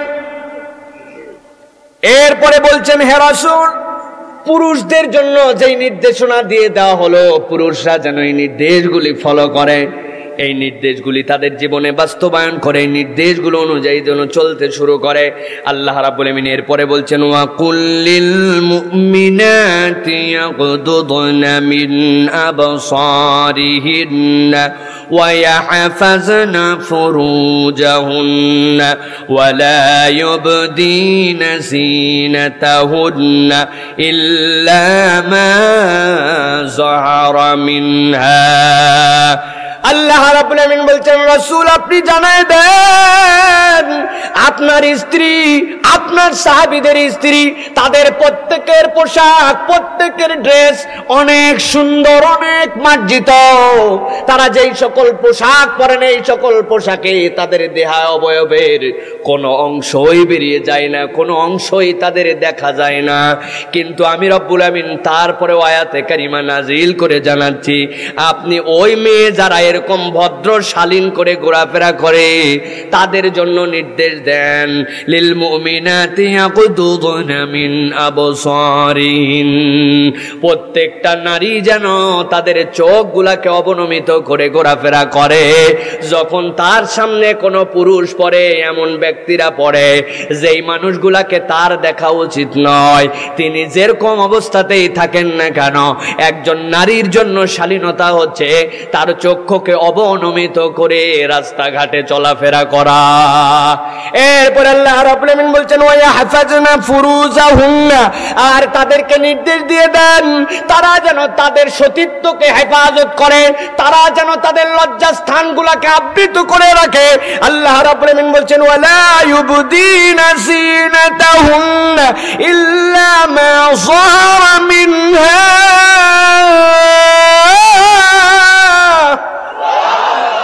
হে রাসূল আপনি তাদেরকে বলেন কেবলমাত্র তাদের সতর্ক আবৃতই কেবল নয়, বরং আমি রব্বুল আমিন তাদের জন্য বললাম ওয়ালা ইউবদিনা জিনাতাহুন্না। আল্লাহ রব্বুল আমিন মেয়েদেরকে সৃষ্টিশীল ভাবে এমন কতকগুলা সৌন্দর্য দিয়েছেন যেই সৌন্দর্যটা পুরুষের মধ্যে নাই। রব্বুল আমিন তাদের দেহ সৌষ্ঠবকে এমন ভাবে বানিয়েছেন যেই দেহ সৌষ্ঠবটাই তাদের জন্য একটা স্বয়ং আকর্ষণীয় বিষয়। আল্লাহ বলছেন তাদেরকে বলেন চক্ষু নামাতে, তাদেরকে বলেন তারা যেন তাদের লজ্জাস্থান হেফাজত করে, সাথে সাথে এডিশন তাদের জন্য দিয়ে দেন ওয়ালা ইউবদিনা জিনাতাহুন্না, তাদের সৌন্দর্য প্রকাশ পায় এরকম প্রকাশ করে যেন তারা রাস্তাঘাটে ঘুরে না বেড়ায়। তবে আমি আল্লাহ জানালাম ইল্লা মা যাহারা মিনহা, যেগুলা বের করে রাখার মতো হয় সেইগুলাকে আমি আল্লাহ এর আওতা বহির্ভূত করলাম। তবে যা বের করে রাখা যাবে না ওই সৌন্দর্যগুলাকে একজন ইমানদার একজন মুমিনা নারী হিসাবে আল্লাহ দায়িত্ব দিলেন সে যেন ঢেকে রাখে। ফুকাহায়ে কেরাম বর্ণনা করছেন ইল্লা মা যাহারা মিনহা মানে কি? ফুকাহায়ে কেরামের বর্ণনা অনুযায়ী কেউ কেউ বলেছেন কেবল দুটো চোখ, যেহেতু চোখ যদি তার আবৃত হয়ে যায় তাইলে তো সে আর রাস্তাঘাটেই চলতে পারবে না, এই জন্য সে যেন তার চোখগুলাকে বের করে রাখতে পারে। আবার কোন কোন ফকিহ বলেছেন ইল্লা মা যাহারা মিনহা মানে তার হাতের যেই পর্যন্ত কবজি, এই দুইটা কবজি সে বের করে রাখতে পারে, কারণ এইগুলাও যদি আবৃত করে ফেলে তাহলে সে কাজ করতে পারবে না। আবার কতকগুলা ফুকাহায়ে কেরাম কেবলমাত্র এতটুকু স্বাধীনতা দিয়েছে, কেউ যদি মনে করে যে তার চোখের সাথে সাথে তার ভুরুষ ওই অংশটুকু বের করে রাখলে সে রাস্তাঘাটে চলে অন্তত পক্ষে কমফোর্ট ফিল করবে, এতটুক পর্যন্ত বের করে রাখতে পারে। এর বাহিরে আল্লাহ বলছেন আমি 14 জন পুরুষকে দিয়ে দিলাম দায়িত্ব, এর বাইরে সকল পুরুষের কাছে তার ওই অঙ্গের উপরে যেই পোশাকগুলা সে পরে, যেই স্বাভাবিক পোশাক পরে, ওর উপর দিয়ে একটা আবৃতকরণের পোশাককে পরে বাহিরে বের হওয়ার জন্য আমি আল্লাহ ওই মেয়ের জন্য ফরজ করে দিলাম। এখানে 3টা বিষয় খুব ভালো করে মনে রাখতে হবে, খেয়াল করেন।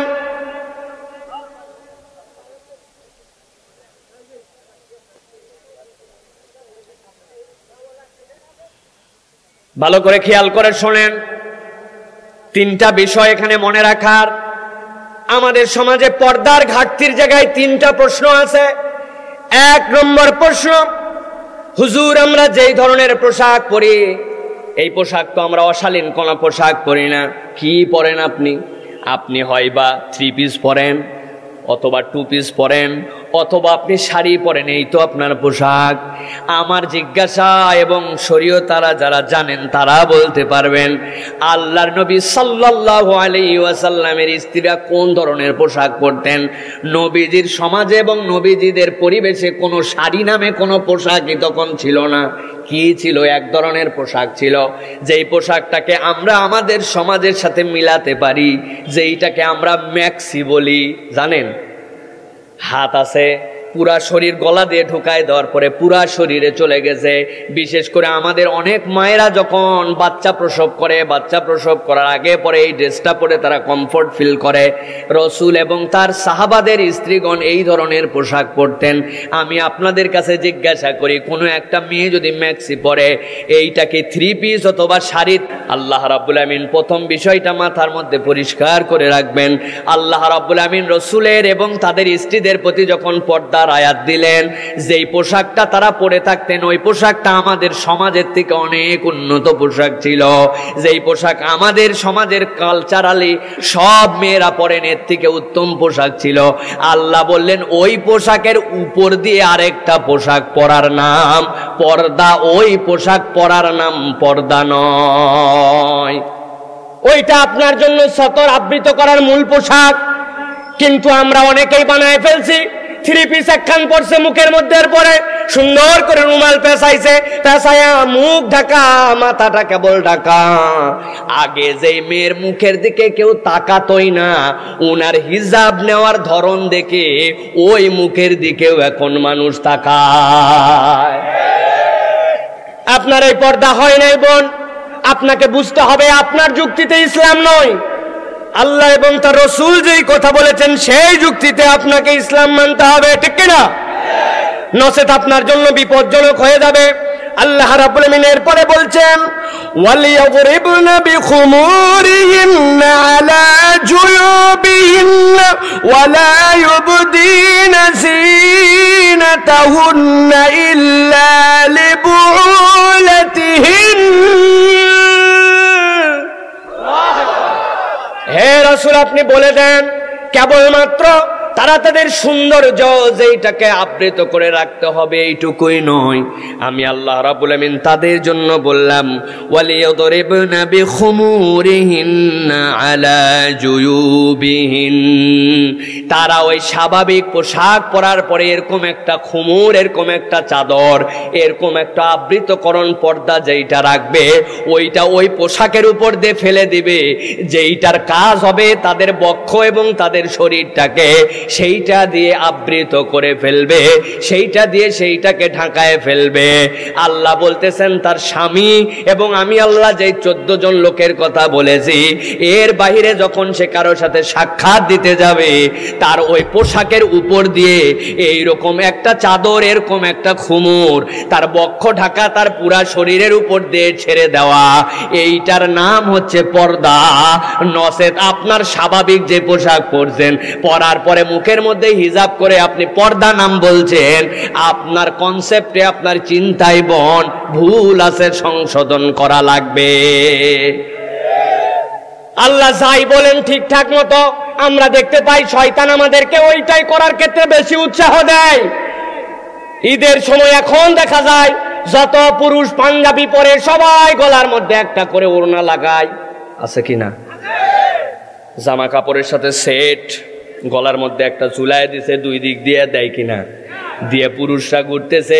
আর মেয়েরা সেট চেঞ্জ করছে, মেয়েরা ওড়না যদিও পরে এই দিক থেকে পিছনে, ঠিক কিনা? আমার আল্লাহ রাব্বুল আমিন বললেন এমন একটা পোশাক দাও যেই পোশাকটা তোমার স্বাভাবিক। আল্লাহ কতগুলো স্টেপ বর্ণনা করছেন, ইয়াহফাজনা ফুরুজাহুন্না, লজ্জাস্থানকে হেফাজত করো, ওয়ালা ইয়াবদিনা যিনাতাহুন্না, তোমার যেগুলো আকর্ষণীয় অঙ্গ এইগুলাকে খবরদার প্রদর্শন করো না। 2টা স্টেপ। 3 নম্বরে আল্লাহ বলছেন ওয়ালিয়াদরিবনা বিখুমুরিহিন্না, এর উপর দিয়ে একটা পোশাক দাও, পোশাকটা দিয়ে আবৃত করো। আল্লাহ এইটুক বলে ছেড়ে দিতে পারতেন, আল্লাহ আরো পরিষ্কার করে বলছেন আলা জুয়ুবিহিন্না, ওইটা যেন তোমার ঘাড় এবং ওইটা যেন তোমার বক্ষ দেশকে আবৃত করে রাখে। দুঃখ লাগে আর আফসোস লাগে, শয়তান এমন উল্টানো উল্টাইছে, মহিলারা এখন বুকের উপরে যে ওড়না রাখতে হবে এইটা যে একটা সাধারণ ভদ্রতা, এই রকম মেন্টালিটির থেকে উঠে গেছে, এইটাকে আর কোনো একটা আমল বলে গণনা করে না। আগে এমন অনেক মহিলা দেখা গেছে আমাদের পরিবারে, আমাদের গ্রাম দেশে, যিনারা বোরকা পরতেন না, কিন্তু তাদের শাড়ি, তাদের চাদর, তাদের চাল চলন এত শালীন ছিল যে এখন কতগুলা বোরখাওয়ালি মহিলা আছে, তারাও তাদের পর্দার কাছে হার মেনে যাবে, ঠিক না? কি বোরখা পরছে উনি, বোরখা পরার পরে কোমরের কাছে বেল্ট এমন টাইট করে বাঁধছে, আগে শরীরের মাপ বোঝা যেত না, এখন উপর থেকে নিচ পর্যন্ত কয় ইঞ্চি তার শরীর পুরুষ তাকায় বের করে ফেলতে পারে, ঠিক না? আপনার পর্দা হচ্ছে না বোন, আপনি কার্যক্রম শুরু করেছেন, আপনাকে অ্যাপ্রিসিয়েট করি। আপনি অন্ততপক্ষে মেন্টালিটিটা নিয়েছেন যে আপনাকে একটা বোরকা পরতে হবে, এটার জন্য আপনাকে উৎসাহ দেই, আপনার প্রতি কৃতজ্ঞতা জানাই। আপনাকে এই মেন্টালিটি নেওয়ার জন্য আল্লাহর পক্ষ থেকে আপনার প্রতি রহম হোক। কিন্তু বোন, আপনি যা করছেন সেটা যদি প্রপার না হয় তাইলে এই করার দ্বারা আপনার কি লাভ হলো? এই জন্য আপনি যেটা করতেই শুরু করেছেন আর একটু ভালো করে করেন। আপনি যেই পোশাক পরেন ওর উপর দিয়ে একটু ঢিলা ঢালা পরেন, যাতে আপনার বক্ষ, যাতে আপনার পশ্চাৎদেশ, যাতে আপনার ঘাড়, এইগুলা যেন বোঝা না যায়, এরকম ঢিল করে যদি একটু পরেন। আমার আল্লাহ রাব্বুল আমিনের নির্দেশ মানার কারণে যতক্ষণ আপনি বোরকা পরে বাইরে ঘুরবেন, আল্লাহর এই হুকুম মানার কারণে, ওই বোরকা পরার কারণে আপনার আমলনামায় ফেরেশতারা আমার বান্দি একটা ইবাদত করতেছে, ইবাদত করতেছে, ইবাদত করতেছে, কন্টিনিউ আমলনামায় ইবাদত লেখা হতে থাকবে। পুরুষের কপালে এইটা নেই। একজন মেয়ে ডাক্তার দেখাতে গেছে, বাচ্চা তার অসুস্থ, হসপিটালে নিয়ে গেছে। একজন মহিলা পরে শরীয়তের পর্দা মেনে চাকরি করতে গেছে। একজন মহিলা তার বাপের বাড়িতে বেড়াতে বের হয়েছে, বেরোনোর পরে প্রথমে গেছে বাসে, বাসের থেকে নামার পরে নৌকায়, নৌকার থেকে আবার পার হয়ে আবার বাসের পরে ভ্যানের পরে রিক্সায় সে যাচ্ছে তার বাপের বাড়িতে। কিন্তু সে সুন্দর করে একটা শালীন পর্দা, যেই পর্দাটা তার শরীরের উপর দিয়ে দিয়েছে, ওই পর্দা করে যখন বেরোয় গেছে, যাওয়ার মধ্যে এক ওয়াক্ত নামাজ তার আসে নাই, নামাজ পড়ার সুযোগও দরকার হয় নাই। যাওয়ার মধ্যে 1 টাকা আল্লাহর কোনো বান্দা বান্দিকে সে দান করে নাই। পথিমধ্যে একবারও আল্লাহর নাম সুবহানাল্লাহ, আলহামদুলিল্লাহ, আল্লাহু আকবার সে বলে নাই। রাস্তায় চলতে চলতে তার একবারও অন্য কোনো ইবাদত বন্দেগী, নামাজেও ছিল না, রোজায়ও ছিল না। কিন্তু ওই বান্দিটা আল্লাহ নিজের বাড়ি থেকে বাপের বাড়িতে গেছে, আল্লাহর নির্দেশ মেনে সুন্দর করে তার জামার উপর দিয়ে একটা ঢিলে ঢালা পোশাক পরে গেছে। এই যাওয়া অবস্থাতে যতক্ষণ ছিল, আমার আল্লাহ রাব্বুল আমিন আমার বান্দির আমলনামার মধ্যে ফেরেশতাদেরকে বলছেন লেখা শুরু কর। বাড়ির থেকে বের হওয়ার পরে লেখা শুরু হয়ে গেছে, ইবাদতে আছে, ইবাদতে আছে, ইবাদতে আছে, ইবাদতে আছে, ইবাদতে আছে। বান্দির আমলনামা সওয়াব দিয়ে দিয়ে আল্লাহ ভরায়া দিছে। আমার আল্লাহ রাব্বুল আমিন এই জন্য বলছেন, দুনিয়ার মানুষ, আমার আল্লাহর নির্দেশ যদি তুমি মানো, আমার আল্লাহর হুকুম যদি মানো, আমার আল্লাহর হুকুমের মধ্যে যদি তুমি থাকো, আমি রব্বুল আমিন তোমার আমলনামায় সব সময় সওয়াবের হালতে রাখবো। সাহাবী একজন এসে আল্লাহর নবীকে জিজ্ঞাসা করলেন, ইয়া রাসূলুল্লাহ, শুনলাম আপনি নাকি বলেছেন রাত্রেবেলা স্ত্রীর সাথে যে আমি থাকি, রাত্রেবেলা যে স্ত্রীর সাথে আমি রাত্রি যাপন করি, সময় পার করি, এইটাও নাকি একটা ইবাদত। এইটা তো আমার মাথায় ধরল না। আল্লাহ নবী জিজ্ঞাসা করেছেন, কেন তোমার মাথায় ধরে নাই? বলে, ইয়া রাসূলুল্লাহ, যে স্ত্রীর সাথে রাত্রি যাপন করার কারণে ফজরের নামাজে যাওয়ার আগে আমার গোসল করা ফরজ হয়। আমার ফজরের নামাজ ফরজ, কিন্তু আমার স্ত্রীর সাথে আমি থাকার কারণে, স্ত্রীর সাথে মেলামেশার কারণে আমি যদি গোসল না করতে পারি, তাইলে ফজরের নামাজ কাজা হওয়ার গুনাহ হতে পারে আমার। তাহলে যার সাথে থাকার কারণে আমার গোসল ফরজ হয়, গোসল না করলে আমার জন্য ফজরের নামাজে অ্যাটেন্ড করার সুযোগ থাকে না, সেইটা আবার কেমন করে ইবাদত হতে পারে? বুঝলাম না তো ইয়া রাসূলুল্লাহ। আল্লাহর নবী আদরের সাহাবী, ডেকে ডেকে আদর করে বুঝাচ্ছেন, ও আমার সাহাবী, শোনো তো, তুমি তো যুবক মানুষ না? হ্যাঁ। তোমার তো যৌন তাড়না আছে না? হ্যাঁ। তোমার স্ত্রীর সাথে তুমি এই যৌন চাহিদাটা তোমার পূরণ করো হালাল উপায়ে, বৈধ উপায়ে। যদি তোমার স্ত্রী না থাকতো, আর কখনো যদি তুমি পদস্খলিত হয়ে কোনো এমন মহিলার কাছে যাইতে যার কাছে যাওয়ার এজাজত আল্লাহ দেয় নাই, ওই দিন যদি এই কাজটাই করতে তখনও তো গোসল ফরজ, কিন্তু এই কাজের দ্বারা তোমার কি গুনাহ হইতো? তুমি কি ধ্বংস হইতে না? তুমি কি জেনাকার হয়ে যেতে না? বলে হ্যাঁ ইয়া রাসূলুল্লাহ। তাহলে আল্লাহ বৈধ জীবন দেওয়ার কারণে, বৈধ পদ্ধতি দেওয়ার কারণে যেই গুনাহ তোমাকে অন্য কারো কাছে যে করতে হয় না, যেই গুনার খায়েশাও তোমার মনের মধ্যে অন্য সময় জাগে না, স্ত্রীর সাথে থাকার কারণে অন্য মেয়েদের প্রতিও তোমার আর কোনো টান হয় না, ওই ইবাদতটাই আল্লাহর কাছে ইবাদত। তুমি যে অন্যায় করছো না, বৈধ জায়গায় থাকতেছ, ওই গোসল ফরজ হওয়া এইটাকেও আল্লাহ রাব্বুল আমিন একটা ইবাদত হিসাবে তোমার আমলনামায় লেখেন।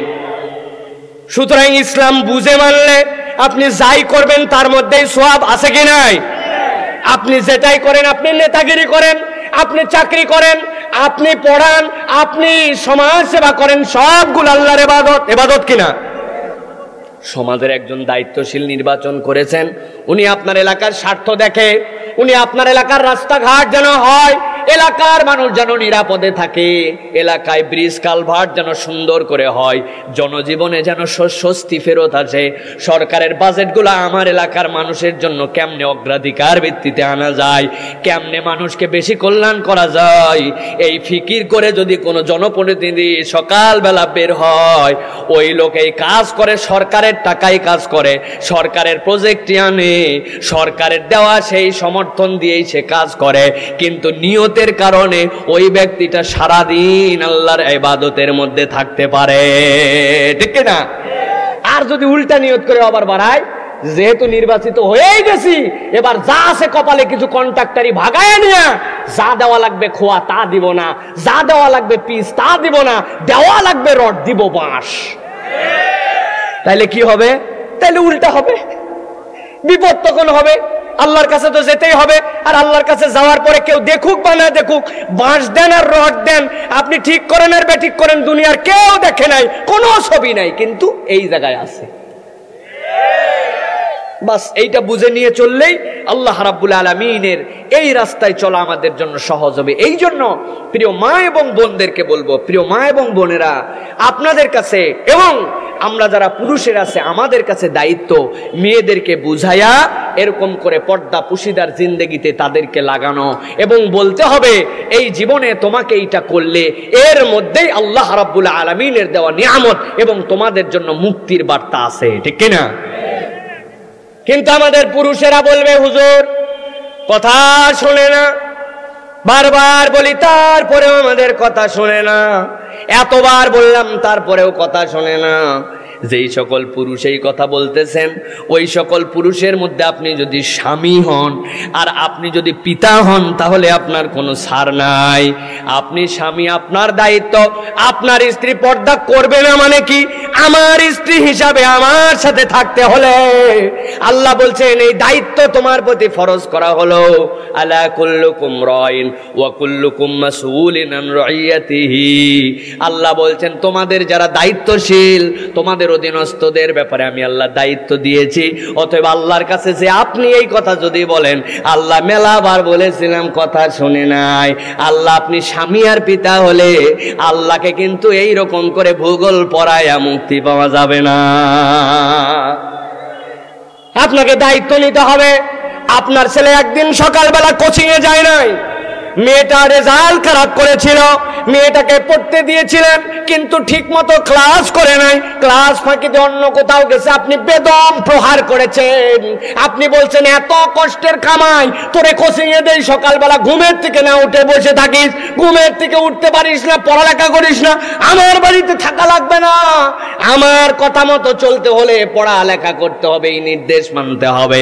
যেখানে আপনি এই রকম গরম মারতে পারেন, সেখানে আমার আল্লাহ বলল যে আল্লাহর হুকুম আপনাকে দেওয়া হয়েছে, আর সেখানে আপনি বলেন আমার মেয়ে আমার কথা শোনে না। আল্লাহর কাছে যাওয়ার পরে কিন্তু এইটা অজুহাত হতে পারে না, ঠিক না? অথবা আপনাকে স্ট্রং হতে হবে। আল্লাহ আপনাকে ফোর্স করতে বলছে এই জায়গায়, আমার পরিবারে থাকতে হলে, আমার নির্দেশে আমার অধীনস্থ থাকতে হলে, আমার সন্তান পরিচয় দিতে হলে, আমার মেয়ে তোমাকে পরিচয় দিতে হলে পর্দা করেই বাহিরে যেতে হবে, এর বাহিরে কোনো কিছু চলতে পারে না। কিসের ঠিক? আন্দাজে ঠিক কি বলতেছেন? বাড়িতে যাই অ্যাপ্লাই করেন, এটা ঠিক ঠিক করতেছেন আন্দাজে। নানান কথাবার্তা বলে আমরা অজুহাত দিচ্ছি, এখন আমাদের কথা শুনে এ করে না ও করে না, এটা বললে হবে না। আর কথা শুনবে কোন সময়? আপনি কথা শোনাতে লাগাইছেন তো বুড়ো বয়সে। যখন থেকে কথা শোনাতে হবে তখন থেকে তো আপনার দায়িত্ব। আল্লাহ রাব্বুল আমিন আপনাকে নির্দেশ দিয়েছিলেন, যখন তোমার সন্তান 7 বছর বয়স হয় তখন তাকে সালাতের নির্দেশ দাও, যখন 10 বছর হয় অদরিবুহুম, আল্লাহ বলছেন শাসন করো, পিটন লাগাও। কোন নবী বলছেন পিটন লাগাও? যেই নবীর থেকে দয়ার নবী আর কেউ ছিলেন না। পৃথিবী সৃষ্টি করার পরে আল্লাহ জাত থেকে অন্তর নরম মানুষই আল্লাহ বানান নাই। সুবহানাল্লাহ বলবেন না? যার ব্যাপার আল্লাহ রাব্বুল আমিন নিজেরই কমেন্ট করেছেন, ওয়ামা আরসালনাকা ইল্লা রাহমাতাল লিল আলামিন, পুরো পৃথিবীর জন্য আপনাকে রহমত করে পাঠালাম। রহমতের নবী বলতেছেন মাইর লাগাও। Feel from your heart. This is the heart talk from our Prophet sallallahu alayhi wasallam. তিনি সব সময় কওলুল লাইন ব্যবহার করেছেন, নরম কথা, সফট কথা, আদরের কথা, ধাক্কা দিয়ে কথা নবী করিম সাল্লাল্লাহু আলাইহি সাল্লাম তার জীবনে কাউকেই বলেন নাই। তার কথায় কষ্ট পেয়েছে এরকম একটা রেকর্ডও নাই। সুবহানাল্লাহ। একজন 63 ইয়ার্স ওল্ড হিউম্যান বিইং, যেই মানুষটার জীবনে একটা লোক তার কথার দ্বারা কষ্ট পায় নাই। আপনি কি বিস্মিত হচ্ছেন না নবীদের এই জীবন নিয়ে? বিস্মিত হওয়ার মতো জীবন এইটা। সেই মানুষটা বলতেছেন, তোমার বাচ্চাকে 7 বছর থেকে আমি রাসূল বললাম নামাজ পড়ো, নামাজ পড়ো, নামাজ পড়ো।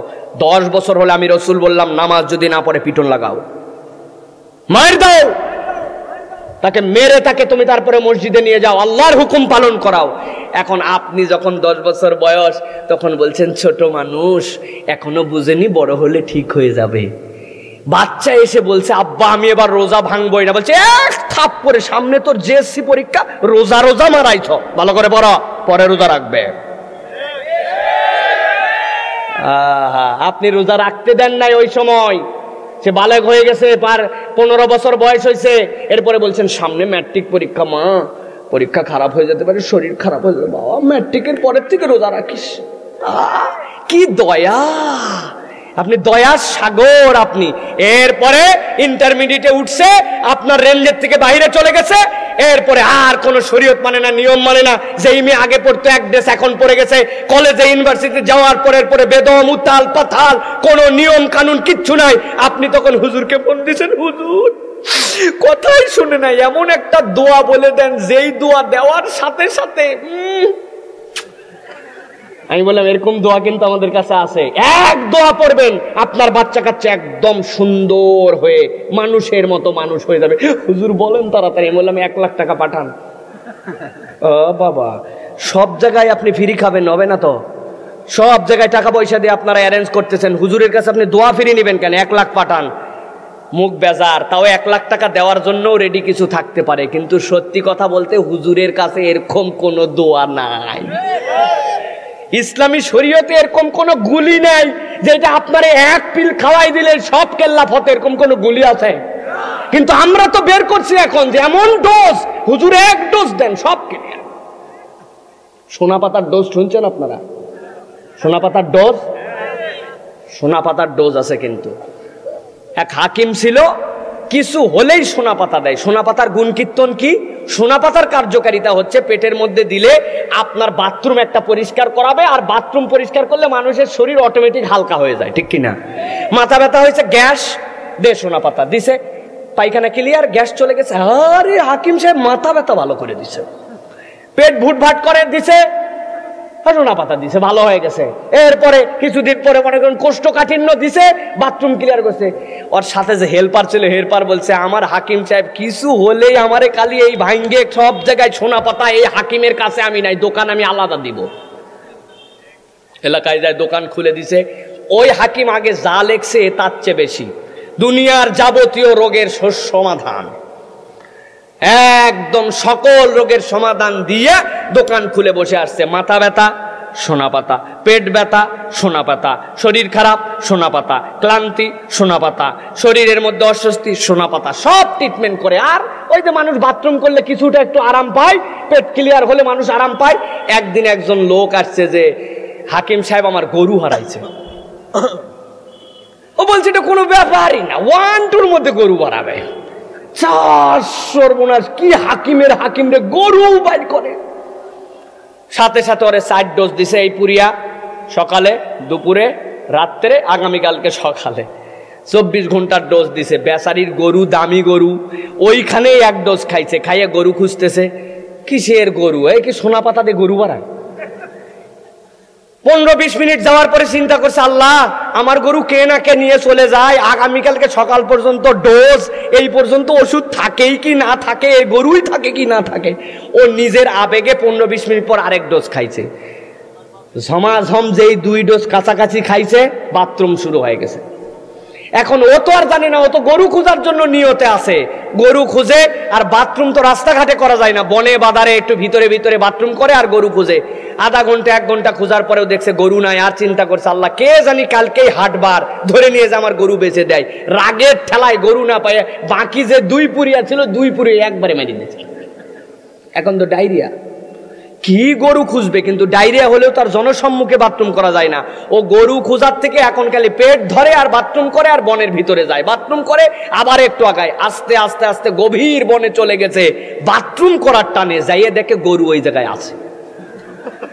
হায় হায় হায়, গরু নিয়ে বেচারি আইসে ঘোষণা দিছে, এমন হাকিম সাহেব গরু পর্যন্ত বাইর করে দিছে। আসলে কি ভাই, এই সোনা পাতা গরু বাইর করছে? কিন্তু সুনাম হয়ে গেছে। 2 রাজ্যের মধ্যে যুদ্ধ বাঁধছে, বাঁধার পরে এখন 2 জনের রণকৌশল তৈরি হচ্ছে। একজন এসে বলছে, রাজামশাই কিসের এত দুশ্চিন্তা করেন, আমাদের রাজ্যে এমন হাকিম আছে, সকল রক্ত দূরের কথা গরু ছাগল বার করতে পারে, যুদ্ধ সে জিতাবে, ওরা ধরে নিয়ে আসো। নিয়ে আসছে, কাঁপতে কাঁপতে আইসে রাজার কাছে, যে বাবা এত বড় বিপদে পড়বো জানলে আমি ডিসপেন্সারি খুলতাম না। হ্যাঁ বেটা, শুনলাম তুই নাকি যুদ্ধ পর্যন্ত জুতাতে পারবি, সব ধরনের রোগ বালায় ট্রিটমেন্ট আছে। রাজার কাছে যায় যদি বলে নাই, তো কল্লা তো ফেলে দিবে, যে পরিবেশ পরিস্থিতিতে এখন রাজা আছে। বলছে ইনশাল্লাহ আমি চেষ্টা করব, যুদ্ধ জিতানো সম্ভব। সর্বনাশ, যুদ্ধ জিতানো সম্ভব বলে কেমনে? বলে বেশি কিছু না, আমার 1 বস্তা সোনা পাতা লাগবে। এই পাতা নিয়ে আসার পরে এইটা সুন্দর করে থেতা করে প্রত্যেকটা আমাদের সৈনিকের কোমরের মধ্যে 4 ডোজ করে দেওয়া থাকবে। সকালবেলা 1 ডোজ খাবে, দুপুরে 1 ডোজ খাবে, এরপর আমি যখন বললো তখন এই ওষুধ খাবে। বলছে বলো কি বেটা, তুমি 1 বস্তা বলছো, 2 বস্তা রেডি থাকবে। তারপরেও যেভাবে বলবে হাকিম সাহেব সেভাবে আমরা যুদ্ধে যাব। এই ঘটনা যেই মজলিসে হচ্ছে, ওই মজলিসে যাদের সাথে যুদ্ধ হবে তাদের গুপ্তচর এসে শুনে গেছে। জিরি বাবা, কোন হাকিম আসছে, এই পাতার নমুনা দেখাইছে, এইটা গুঁড়া করে খাওয়াবে, সকালে 1 ডোজ, দুপুরে 1 ডোজ, যুদ্ধ করবো। ও যায় বলছে, রাজামশাই যুদ্ধ জিতার সব কায়দা কানুন জেনে আসছে, ওরা তো যুদ্ধ করবে না, 1 ওষুধ বার করছে, ওই ওষুধ খায় কাজ করবে। কোন ওষুধ রে? কই এই ওষুধ। কই কখন খাবে? কই সকালবেলা খাবে। কয় ডোজ? এই পরিমাণ। কয় বস্তা? 1 বস্তা। বলে আমি নির্দেশ দিলাম আমাদের 4 বস্তা জোগাড় করো, ওরা পরের দিন সকালে খাবে, আমরা আগের দিন রাত্রে শুরু করব। যুদ্ধের দিন শুরু হয়ে গেছে, ওরা তো আগের রাত্রেতে খাইছে, বুঝেন অবস্থা, খাইয়ে তো অবস্থা ঢিল ঢিল। আর ওরা তো জানে না যে কি করা লাগবে না করা লাগবে। সকালবেলা এরা খাইছে কিছু, তারপরে এদের জানে টিকে আছে, আর ওরা আগের রাত্রেতে খাওয়া শুরু করছে। কাজ হয় না দেখে আরো 2 ডোজ বসাইছে। কিসের যুদ্ধ, কিসের কি, পুরা বাথরুমে পরিবেশ অবস্থা খারাপ। এই হাকিম সাহেব একটা জিনিস জানতো, যদি কোনো মানুষের দাস্ত হয়, খুব বেশি হয়, তাহলে টক দই খাওয়াই দিলে কিছু আরাম পাওয়া যায়।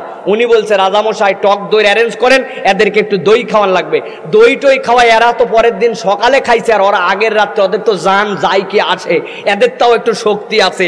পেট ধরে তলোয়ার তুলে আগের রাত্রের খাওয়াগুলার কল্লা কাটে বিদায় করে দিয়ে আসার পরে সুনাম হয়েছে যে কবিরাজ সাহেব যুদ্ধে জিতাইছে।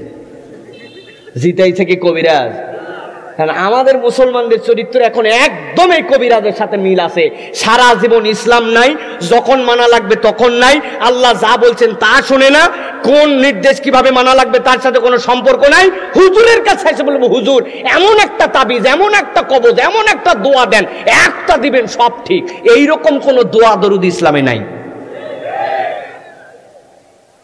প্রিয় মুসলমানেরা, আল্লাহ রাব্বুল আমিন এই জন্য বলছেন, এইটার সাথে তোমাদের সংস্রব, তোমাদের সাথে যে পরিবেশ, তোমাদের সাথে যেই মানুষজনের সাথে মেশা, তোমাদের যে কমিউনিটি, এই কমিউনিটির কিন্তু অনেক বড় দাম আছে। আপনি এমন পরিবেশে আপনার সন্তানকে দিয়েছেন, আপনি এমন পরিবেশে মিশেন যেই পরিবেশের মধ্যে আল্লাহ রাব্বুল আলামিন নিষেধ করেছেন মিশতে, যেখানে আপনি যেতে পারেন না, যেখানে গেলে আপনার জন্য বিপদ হবে, এইগুলা কোনোটাকেই আপনি গুরুত্ব দেন নাই। আল্লাহ রাব্বুল আলামিন বলছেন এইরকম করে যদি আপনি খাপ ছাড়া আর ইচ্ছা মতো জীবনযাপন করে ঘুরে বেড়ান, আল্লাহর কাছে ওই দিন যে কিন্তু বলতে পারবেন না আমার বউ কথা শুনে নাই, আমার স্ত্রী কথা শুনে নাই, এরকম কোন কথার গুরুত্ব ওই দিন থাকবে না, বরং আরো বিপদ বেড়ে যাবে। আল্লাহ বলছেন ওই দিন বান্দারা আল্লাহর কাছে বলতে শুরু করবে, ইয়াউমা ইয়া'আদ্দুজ যালিমু আলা ইয়াদাইহি ইয়াকুলু ইয়া লাইতানি ইত্তাখাযতু মা'আর রাসূলি সাবিলা।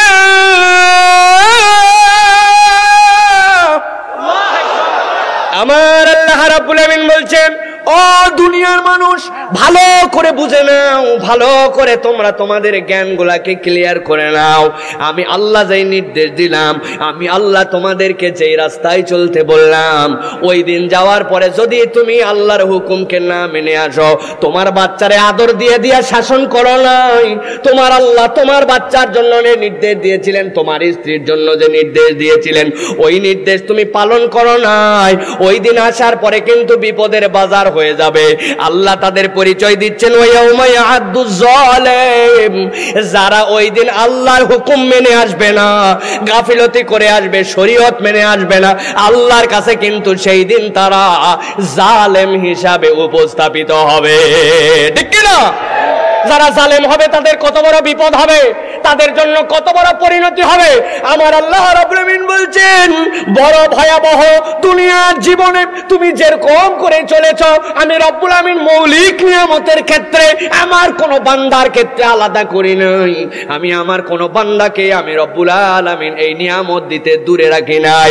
দুনিয়ার বুকে একজন হিন্দু, একজন মুসলমান, একজন কম নামাজি, একজন বেশি নামাজে, একজন আল্লাহর হুকুম পুরা মানে আর একজন কম মানে, আল্লাহ তার কোন বান্দাকে এই দুনিয়াতে মৌলিক নিয়ামতে কোনো পার্থক্য করেন নাই। আল্লাহ অক্সিজেন যেরকম সবাইরে দিয়েছেন, আল্লাহ সূর্যের আলো সেই রকম সবাইরে দিয়েছেন। একজন পাঞ্জেগানা মুসল্লি জমিতে ধান লাগাইছে, তার বিঘা প্রতি হয় 25 মণ, আর একজন হিন্দু পাশে লাগাইছে যে আল্লাহকে স্বীকার করে না, তার জমিতে হয় 5 মণ। আছেন তো মাঠে না চলে গেছেন? আল্লাহ রাব্বুল আমিন আলাদা করেন নাই। একজন পাঞ্জেগানা মুসল্লি আখ লাগাইছে, তার আখ হয় মিষ্টি, আর একজন কেবল জুম্মার নামাজ পড়ে, তার আখ হয় তিতা। আমার রব্বুল আমিন বলছেন, ও দুনিয়ার মানুষ, দুনিয়ায় আল্লাহর হুকুম মানার ক্ষেত্রে, মৌলিক নির্দেশনাবলীর ক্ষেত্রে আমি রব্বুল আমিন কাউরে পার্থক্য করি নাই।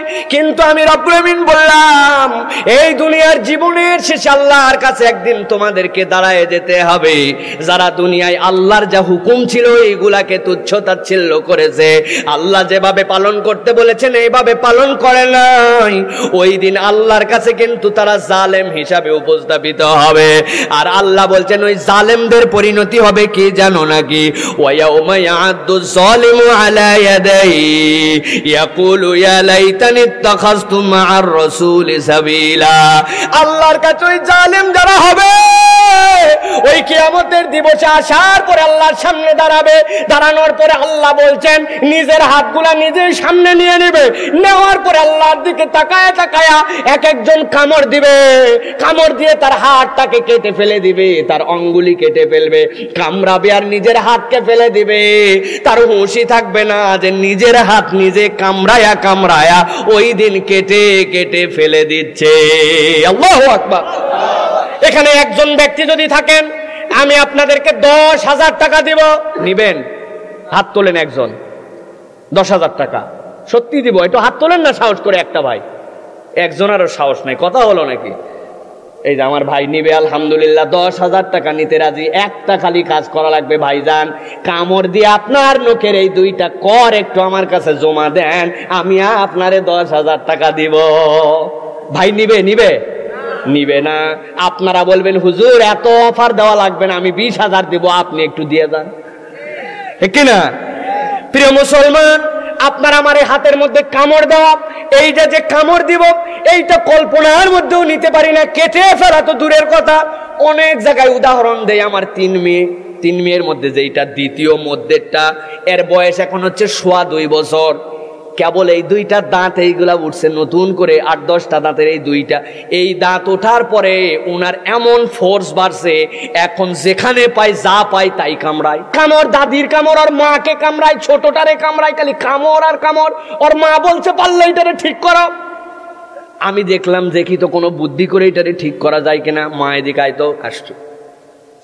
বললাম তোমার একটা আঙ্গুল দাও আর আমার একটা আঙ্গুল, 2 জনের 2টা আঙ্গুল নিছি, ওর নখ একটা আমার নখ একটা, এবার ওর মুখের মধ্যে ঢুকাই দিছে, দিয়ে বললাম মা এবার কামড় দাও। তো দাও, জোরে কামড় দাও। মুখের মধ্যে ঢুকাইছে, ঢুকায় কামড় দেই না, দিতে বলছি জোরে করে, আস্তে করে ওর আঙ্গুল বাইর করে ফেলায়। আরে আঙ্গুল বার করছে, আবার ধরে দিছে, কামড় জোরে কামড় দাও। আস্তে করে আমারটাতেও কামড় দেওয়া বাদ দিছে, দিয়ে যিনি দুষ্ট লাফায় বেড়ায়, এখন দেখি মুখ চুই করে আমার সামনে দিকে সরে যায়। ছোট একটা বাচ্চাও জানে নিজের আঙ্গুলে নিজে কামড় দিলে ব্যথা লাগে, ঠিক কিনা? আমার আল্লাহ রাব্বুল আমিন বলছেন, ওয়া ইয়াউমা ইয়া'আদ্দুজ যালিমু আলা ইয়াদাইহি ইয়াকুলু ইয়া লাইতানি ইত্তাখাযতু মা'আর রাসূলি সাবিলা।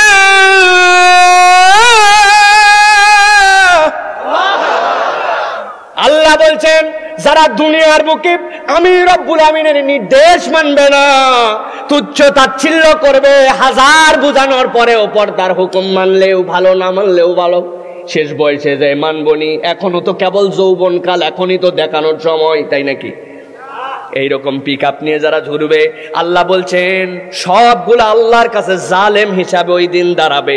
আল্লাহর কাছে যেই না জালেম হবে, ওরা ওই দিন যাওয়ার পরে যখন সব বুঝে ফেলবে, তারা আফসোস করে হাতগুলা কামড় দিবে আর নিজের হাত নিজে কেটে ফেলবে, আর আল্লাহর কাছে একটাই কথা বলবে, ইয়া লাইতানি ইত্তাখাযতু মা'আর রাসূলি সাবিলা। আজকে আমাদের থেকে হতভাগার কেউ নাই। আমরা যদি দুনিয়ায় থাকতে আল্লাহ এবং তার রসুলের পক্ষাবলম্বন করতাম, আল্লাহ এবং তার রসুলের যে রাস্তা, ওই রাস্তায় যদি চলতাম, আজকে আমাদেরকে জালেম হতেও হতো না, আজকে আমাদেরকে বিপদেও পড়তে হতো না। কিন্তু মুসলমান জিজ্ঞাসা করে, ওই দিন হাজার আফসোস, হাজার কান্না, আর এই বক্তব্য বলার দ্বারা কে ওই ব্যক্তিদের ভাগ্যের কোনো পরিবর্তন হবে? তাহলে পরিবর্তন যদি হতে চাই, তাহলে এই দুনিয়ার থেকেই আল্লাহ এবং তার রসুলের পথে আমাদেরকে চলতে হবে, ঠিক কিনা? আল্লাহ এবং তার রসুলের পথে চলবো। দুনিয়ায় একদিক, আমার আল্লাহর বিধান একদিক, আমার রসুলের কথা একদিক, এইটাই হচ্ছে ইমানদারের শপথ, ঠিক কিনা? আল্লাহ বলছেন এই কথা, নবী বলছেন এই কথা, এর সাথে আমার বাপের কথা মিল হয় না। আমার বাপ বাদ, আমার আল্লাহ এবং নবী থাকবে, ঠিক কিনা? আল্লাহ এবং রসুল বলছেন এই কথা, এর সাথে আমার লিডারের কথা যায় না। আমার লিডার বাদ, আমার আল্লাহ এবং আমার রসুল থাকবে, ঠিক কিনা? আমার আল্লাহ বলছেন এই কথা, আমার রসুল বলছেন এই কথা, আমার বাপের সাথে যায় না, লিডারের সাথে যায় না, দলের সাথে যায় না, আইডিওলজির সাথে যায় না, সবগুলারে ঝাঁটায় বিদায় করে দিতে রাজি আছি। আল্লাহ এবং তার রসুল তারপরেও আমার সাথে থাকবে, এটাই ঠিক কথা, ঠিক কিনা? বুঝে নিতে হবে, নচেত আল্লাহর কাছে ওই দিন যায় কোনো নিস্তার নাই। এখানে হয়তো হালকা হালকা তেলে তেলে চলছেন, পাম্পট্টি লাগাইছেন, কে কি বলবে এরকম ভেবেছেন, কোনো সমস্যা নাই। এই জায়গায় সেট করা আছে, এইটা মনে রেখে চলবেন, সেটটাই জায়গায় আছে। আপনি যাই করেন সব সেটিং আছে আপনার। দুনিয়ার বুকে আপনাকে যেতেই হবে, ওখানে ফিরতেই হবে। গতকালকে আমার 2টা মাহফিল ছিল, দ্বিতীয় মাহফিল করার পরে রাত্রে থেকে গেছিলাম, আপনাদের ওই দিকেই ছিলাম, গোপালগঞ্জে ছিলাম। রাত 3:30টার দিকে আমি যে বাসায় ছিলি, তার পাশের বাসায় এমন কান্নাকাটি, চিৎকার। আমি মনে করছি প্রথমে স্বপ্নে আছি, পরে দেখি যে না, বাস্তব। সকালবেলা শুনলাম কি হয়েছে ভাই, সবাই আমাদের বাড়ির লোকজন গেছে, বলে হুজুর লোকটা মাহফিলে ছিল, আপনি দোয়া করছেন, দোয়ায় শরীক হয়েছে, হাউমাউ করে কানছে, এরপরে আপনার সাথে দেখা করেও গেছে, রাত 3টার সময় স্ট্রোক করে মারা গেছে। রাত 3টায় মারা গেছে, আজকে জোহরের সময় তার জানাজা। তা আমাদের এখানেও যারা আছি আর যারা ভাবতেছি আরো বোধহয় অনেকদিন বাঁচবো, এই মেয়ে, এই আমার বোনেরা, তুমি কি ভাবতেছ যে তুমি অনেকদিন বাঁচবে? তুমি দেখো নাই কত লোক তার মায়ের আগে মেয়ে মরে গেছে, তুমি দেখো নাই তোমার দাদি বেঁচে আছে, তারপরে মা চলে গেছে, বোন চলে গেছে, আল্লাহর হুকুম মানার ক্ষেত্রে কোনো দেরি করার কোনো সুযোগ নাই। আল্লাহ যা বলছেন ওইটাই মেনে যেতে হবে, নচেত আল্লাহর আদালতে কিন্তু ধরা খেতে হবে, ঠিক কিনা? এই জন্য আমরা শপথ নেই, এইগুলা মাহফিল থেকে আমরা শপথ নেই যে আল্লাহ রাব্বুল আলামিন আপনার আমার জন্য যে নির্দেশনা দিয়েছেন, আল্লাহ রাব্বুল আলামিন আপনাকে আমাকে যেই পন্থায় যেই পথে চলতে বলেছেন সেই পথ এবং পন্থাকে মেনে নিয়ে আমরা চলতে শুরু করব। রাজি আছেন মুসলমান? কারা কারা রাজি আছেন হাত দুইটা টান করে তোলেন, টান টান করে তোলেন, শক্ত করেন, তাকবীর দেন, লিল্লাহে তাকবীর, জোরে হিম্মত করে লক্ষ জনতার একসাথে একটা তাকবীর দেন, লিল্লাহে তাকবীর। আল্লাহ কবুল করে নেক, বলেন আল্লাহুম্মা আমিন। আলোর পথে 24 24 ঘন্টা শুধু ইসলাম প্রচার।